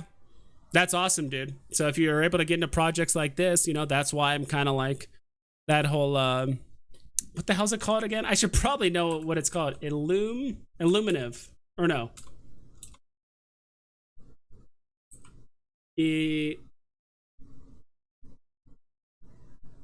Illuvium. Illuvium? Illuvium? It's probably Illuvium. It sounds better that way. Illuvium. Yeah, getting on, like if you can get early on a platform like that, like that's where you can make the money, right? So fight for ETH. I like, that's just what it just says. It just says fight for ETH, and I'm like, okay, cool. It's pretty cool. But good for you, Naked Gumby. That's awesome, man. Are you gonna put it all in like are you gonna put it all in Omi? Are you gonna like invest half of it? Or are you gonna take it all and go on a vacation or something? Or not that you don't have to tell me. I'm just kind of curious what, like, I don't even know what I would do if I could cash out like 6 figures and like, you know, what I would do and all that stuff. I'd probably invest most of it, use a portion of it to pay off some things, and then you know, keep some pocket cash to obviously do stuff or be able to live comfortably enough where I could just do Veve all day and I don't have to work. Consider the new user data too. How many people come, don't land drops, leave the app thinking it's a scam with 10 to 20 gems per account? That's a lot of surplus gems. I think so too. I'm more curious, VVN3, they say like, oh, we have, what, 2 million active users? And to them, they consider an active user someone that logs into the app at least once a week. And guess what happens at least once a week? Actually, twice a week, a drop. So I would love to get the information of like, all right, we have 2 million active users. How many active users do we have on non-drop days? So if we took all the days of February, or January, let's say, February's not done yet, but all the days of January, and removed all the drop days, what's the average amount of users on non-drop days? That's what I want to know. Because you know what's probably closer to? Like 70,000, maybe 100,000, who knows? Maybe lower than that. I have no idea. I would love to hear the actual numbers, because they're like, all right, active users on the app on non-drop days is 70,000, but on drop days it's 2 million. Like, wow, where did all these people just come out of the woodwork from? Naked Gumby, I'm in Veve for the long haul, but it would be irresponsible to not grab this cash. You feel? Yeah, I feel that for sure. I'm definitely not blaming you for like cashing out or like taking out all your stuff or whatever. Like, I totally don't blame you. I'm not I'm trying to remember what was the term. I think it was in the non-fungible wonder. Oh, like he's like a paper hand fudder. I'm like, what the hell does that mean? But dude, I totally do not blame people for taking the profit, because you just don't, like, this is still a speculative market. Shit could still go to zero tomorrow, 6 months from now, a year from now. Like, stuff could still happen, you know, and that much money is life-changing to honestly most people. So totally don't blame you. JC 25 mil copped me a Pilly fantasy set. Hell yeah, dude. I thought about, at the very least, like, because there was a portion. Let me look up Pilly fantasy. If I just put up Pilly, please work. Oh, there we go. Because I could have sworn the rare was like really low. The rare is still low at 94 gems, like below 100. Part of me thought, because I've heard with Pilly Fantasy that the most popular character, and Vivian3 knows this, the most popular character is actually Izao Chai. I probably butchered that, but this rare character, the guy who owns, who has 2 swords, he's like probably like the most popular character in the show. So I thought about just grabbing a bunch of him and like just having it as like a very long-term hold at some, maybe not a bunch. I'm talking like, you know, 3, 4, maybe. I'm not trying to grab 50 of these. But you know, grab a few of these and just hold them because I know they're going to go up eventually. But yeah, the rare went up quite a bit, and it's going to retrace down. People are going to take profit at some point. But and this ultra rare guy, he's not the most popular, but he's like the strongest in the show, and he has this like legendary sword thing, which seems kind of cool. I've been meaning to watch Pilly Fantasy at some point, but I think first I'm going to watch Eternals and all the other like Marvel shows that I've been meaning to catch up with in the meantime before I do that. Dre Day, people were offering 100k cash for the 007 DB5. I would not take that. Not for 100k. Ashil Nagori, hey, remember me? 44-minute rebound guy who didn't have the gems. We talked on Discord today. Worst day ever, dude. Yeah, that's rough, but I guess it is a blind box because you never know. It could have been the number 7 or one of the 7s, but that's rough, dude. Yeah, I think that's why there's so many rebounds, and yeah, that's probably why there were so many rebounds and that they were late, because people just didn't know, right? Or like maybe you just couldn't load gems fast enough or something, but that's unfortunate. But it was nice talking with you on Discord. I do hang out on the market chat Discord occasionally, usually around drop time and sometimes randomly throughout the day, but not too often. Dino Lang Gaming, I'll trade your Star Wars set with a low mint C3PO for that. Star Wars set with a low mint Keyvax. What are you trading for? Trading 1 Rizzo for 2. Okay. Dino's always trying to trade someone, man. He's always going for a trade. Dino's trading outpost. Wherever Dino's at, he's a trader. Trading. I don't say trader. Trader with no I and a D. Cracking me out listening to you pronounce Luvium. It's called Fight for ETH because we'll sell our NFTs via Luvium on Ethereum chain. Just watch a game trailer. You'll be blown away. All right, I'll check it out. We'll see. I don't know about all those trailers, man. Ever since No Man's Sky, I don't trust game trailers anymore, man. Ever since No Man's, even before that, even well before No Man's Sky, like all those, what's it called? Computer generated cutscenes and trailers and stuff. It always looks way better than like the actual game. I've been an NFT since January last year. Okay, so a year, a little over a year. Now I'm just gonna take it clean and pay myself. Gonna take time off and learn to code. Hell yeah, Gumby. That's awesome, dude. You don't even want to leave like, you know, 100 gems on your Veve account. Just kind of like play around in the market a little, invest here, invest there, you know? I get you. Gravematic, bro, I hope we can experience this pump for a little bit longer. If they announce another big drop, we will plunge again. Yeah, that's exactly what's going to happen, Gravematic. This pump is going to be short-lived. Like, just fully, God, this chair sometimes just gives out.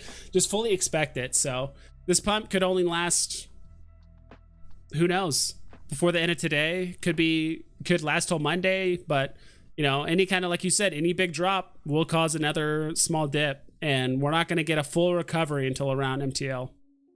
Ashil Nagori, thank you. Nice talking to you. Yeah, I've been seeing you sometimes in the past. Love your content. Keep up the awesome work. Thank you. I've been pretty lazy with the videos recently. I've just been busy, you know,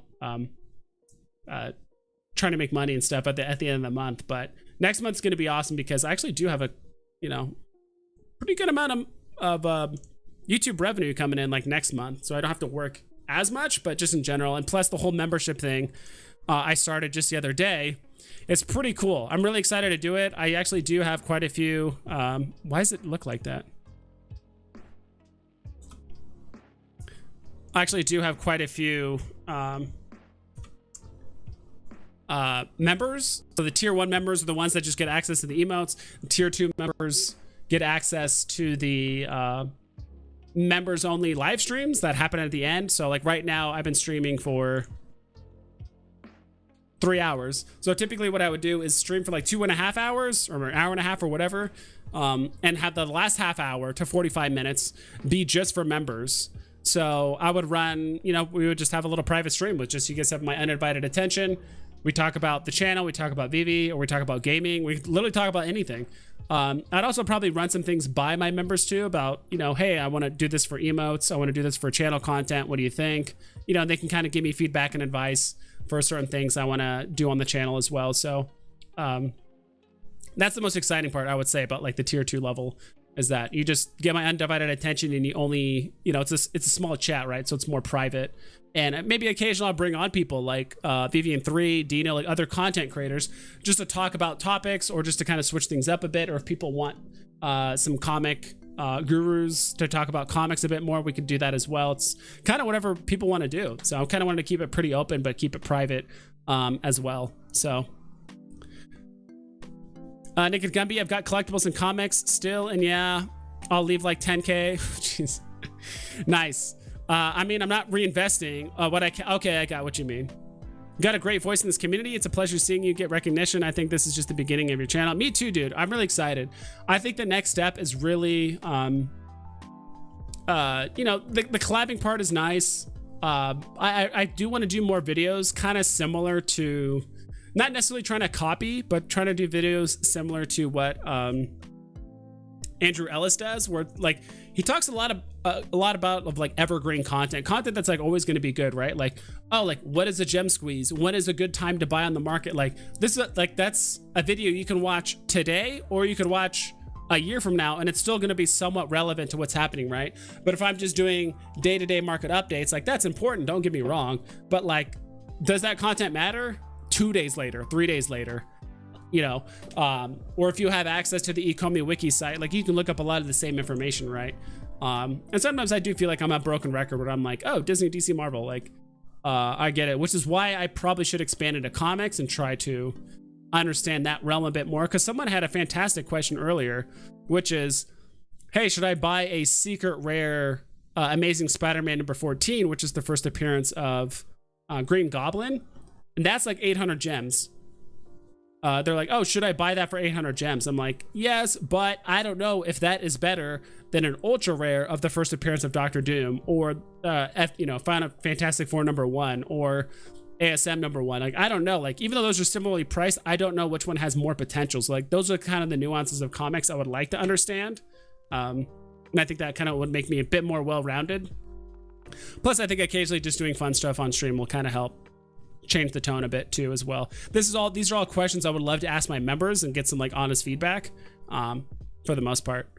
Vivian3, Simpsons artist Matt Groening, I have no idea, was in Spaces saying he dropped something early on March, Veve, that'll smash the market again, pump Barton, that'll probably smash the market again and pump Barton skateboard. Let me read this again. Sorry, I'm also like streaming for a while, so I'm kind of brain farting. Some artist, Matt, whatever, was in Spaces saying he's dropping something early March on Veve that'll probably smash the market again and pump Bart. Did he say that explicitly? Like, this will smash the market and pump Barton skateboard, like specifically? Or did he just say, oh, I'm releasing something early March, and people just said, oh, he's the artist of Simpsons, that will probably make these pump? Because if he explicitly said that this will make Barton skateboard pump, that's different than like, oh, I'm releasing something next month, and people just assume that it's going to be about Bart and skateboard. I don't know. It's a small difference, but I'm kind of curious how that was kind of like mentioned.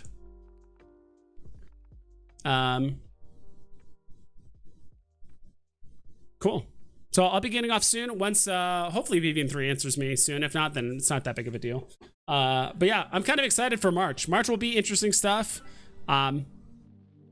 Probably some more dips. Good to get some pumps occasionally. I think people are going to be start investing. He didn't say that specific, that he didn't say that specifically, but he said a major thing he's been working on for 2 years and Veve. Interesting. Okay, I see. Well, thanks for the update, dude. This is why like hang out in Twitter Spaces and stuff occasionally is probably important. But it's hard, right? Because you have to physically be there. It's like a live stream, right? You have to physically be there to hear it. But at least with the live stream, you can always rewatch it. But in the Twitter Spaces, you can't do that. So either you're there or you're not, and that's pretty much it. So I did speak for the very first time in Twitter Spaces yesterday for a little bit. It wasn't the Gale's Twitter Space, like he wasn't the host, but there was some other guy named like Dez and John, I think. I forgot their names, but I went in there and talked for a bit. So that was kind of fun. Maybe I'll do some Twitter Space things occasionally. I don't even know how to do that or how to work it, but what I like is that it's clear that you're an experienced overall trader. I like your commentary on general market behavior. It'll be interesting to hear you give relevant examples from outside of Veve. I don't. You know what? You want to know what my like actual market experience is, like where I learned this and how this like works? Well, first off, just obviously my personal experience on the market or in Veve. I've only been on Veve for like, I don't know, since Golden Moments, so 3.5 months, something like that, maybe a little bit longer. Most of my experience comes from like, honestly, TF2 hat trading, because we had markets like this, we had charts, we sold unusuals, there's different tiers, there's this hat with these 15 different effects. Each effect had a different tier, and you could trade them for another person, and you could, you know, all kinds of stuff. And there's also different levels of, you know, of trading and stuff. So I did that for a few years, made a good amount of money for that. I think I made like a few thousand out of it. It's not like I made, if I started earlier and I really pushed it and that's all I wanted to do, I probably could have made like low 5 figures, but I was pretty young at that time and I had like other stuff going on. So I did that as well. And that's pretty much like an NFT in and of itself. Like you buy an unusual hat with a smoking effect or a fire effect or a glittering effect or, you know, whatever. And like the effects have different tiers and, you know, it's very ambiguous in the market about how much stuff costs. And you could wear it and like, it's in a way, it's kind of like, you know, it's another just digital asset that you're selling to someone else for a lot of money. And so that, and also just honestly like EVE Online, I played a lot of EVE Online, which has been kind of mentioned as one of the most accurate market simulations that's like in a virtual or like a video game format comparative like to real world. So I did a lot of like market stuff on there. So I know like a little bit about like just stock terms and this and that. And I haven't done any crypto. I haven't done like any actual, like I've done a little bit of stock stuff, but like not really. You know, other than like just like the meme, like AMC, GameStop stuff. But other than that, like not really.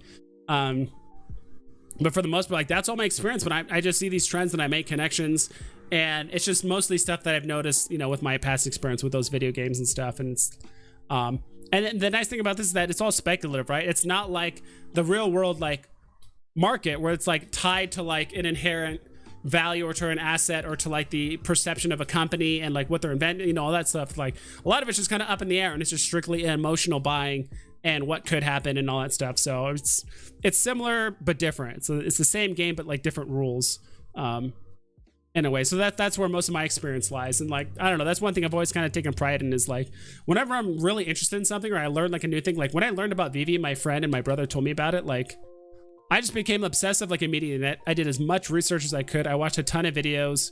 I listened to like, you know, watched and listened to a ton of videos, did a bunch of research and kind of got to where I am today. So I've always been very good at picking up, what's it called? Like the material or like the, what's the term for it? Like the business like acumen, like just kind of like just being able to like sound very the product knowledge, let's just say. Like every sales company I went to, like I always picked up on the product knowledge like very quickly and I could actually speak and apply things very well to like what people's needs were based on our product knowledge for the most part. in the long run, it ended up not really mattering, at least in the sales jobs that I had. But I was always very good at it. And I love this shit. Like, I love the fact that I'm like, nah, don't buy this, buy Spider-Man. No, buy Batman and buy this, or I think this could do well. And we're looking at markets and we're actually talking about cool and like nerdy stuff. Like, this is the shit I love. So I would love to do this full time. I'd love this like expand into like something bigger, which is why I wanted to start doing monetization and start doing merchandise and that kind of stuff. Like, I would love to start selling shirts and hats and all that stuff as well. So trend lingo question mark. Yeah, I get what you mean. Yeah, I went on a tangent, but I do need to get off soon. Even though I said what 15 minutes like 40 minutes ago, that's just how I roll. What's the lowest I can purchase in Elsa? We'll look at it really quick, then I'm gonna hop off and I'm gonna catch up with chat. What up, vibes? Mendes flips. I'm gonna get off soon, unfortunately. Mendes flips. So you caught me at the tail end of the stream. Just got back from taking my son to Disney on ice. Thanks for the stream. I appreciate it. Yeah, dude. I think we would love to hear about TF2 insights. It's all related, just less buzzwords. Exactly. Like, people have all these like weird terms. Like some of the terms are easy to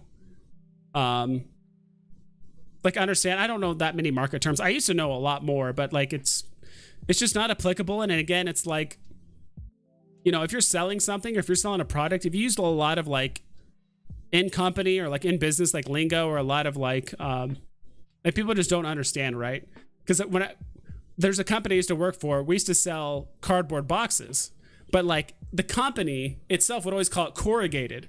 So whenever I would tell people like, oh, like, where do you work? I'd be like, oh, I work at a corrugation plant. They're like, what the hell is that? I'm like, oh, we make cardboard boxes. Like, kind of like, you know, people don't make that connection and all that stuff. So that's why it's like, I try to put it in more layman's terms, like why things are going up or down or this and that. And like, even the word retest, it's like, it's like, all right, kind of makes sense, but not really. But if I show it on the graph, people can kind of put two and two together. But there's some like really weird terminology that like kind of makes sense, but not really. But it's just also just like not relevant, right, to what's happening here. So yeah, I would love to talk some stories. You know what really helped me with that is my brother. My brother is the one who really got me into it, and he makes he's made more money than I have on that. So if that's something you guys are interested in, I would definitely have to ask my brother one day to talk about maybe like, I think a great, and I'll have to ask if he wants to come on stream, but I think a great story would be TF2 hats, or just like the experience we've gotten there and how's that made that connection, or how's that prevalent, and like how has that helped us, because he's doing pretty well for himself too, like on Veve as well. He just has more money to invest than I do, so he's doing well in that aspect. But yeah, he's definitely helped me a lot with that kind of stuff. So let's see, Elsa, you already saying what's the cheapest I can get it? I mean, she was at 2K not too long ago. Will she go back to 2K? Possibly. So I would say 2K. That's my take. Market is still capitulating. That's the word, capitulating. Yeah, I could see that. I sell JPEGs. It's still figuring itself out, but again, we're never, I don't say we're never, but we're not going to get up to these upper limits. Like, I just don't see Elsa breaking, you know, let's say 3,300 for a while, until we get MTL. Like, she's always just going to be kind of dancing around this 2K to maybe 2.7K mark, maybe even breaking below 2K if this like MTL thing really drags out. We get really hammered with like big IP after big IP after big, you know, big drop, like just getting really hammered. Like that could happen. So, but anyway, guys, thank you so much for jumping on. I'm going to be hopping off right now, so appreciate you guys stopping by. Please be safe. Please double and triple check all of your orders before you put them up. We even had like 1 or 2 people in chat earlier saying they mislisted stuff on accident. So thank you again, everyone, for stopping by. Naked Gumby, Mendes Flips, Recur, VVN3, everyone else, I appreciate it. Clint Dows, good evening, VV Vibes. How's the night treating you? Great. I'm actually hopping off like literally right now, so I apologize. So talk to you guys later. Be safe, and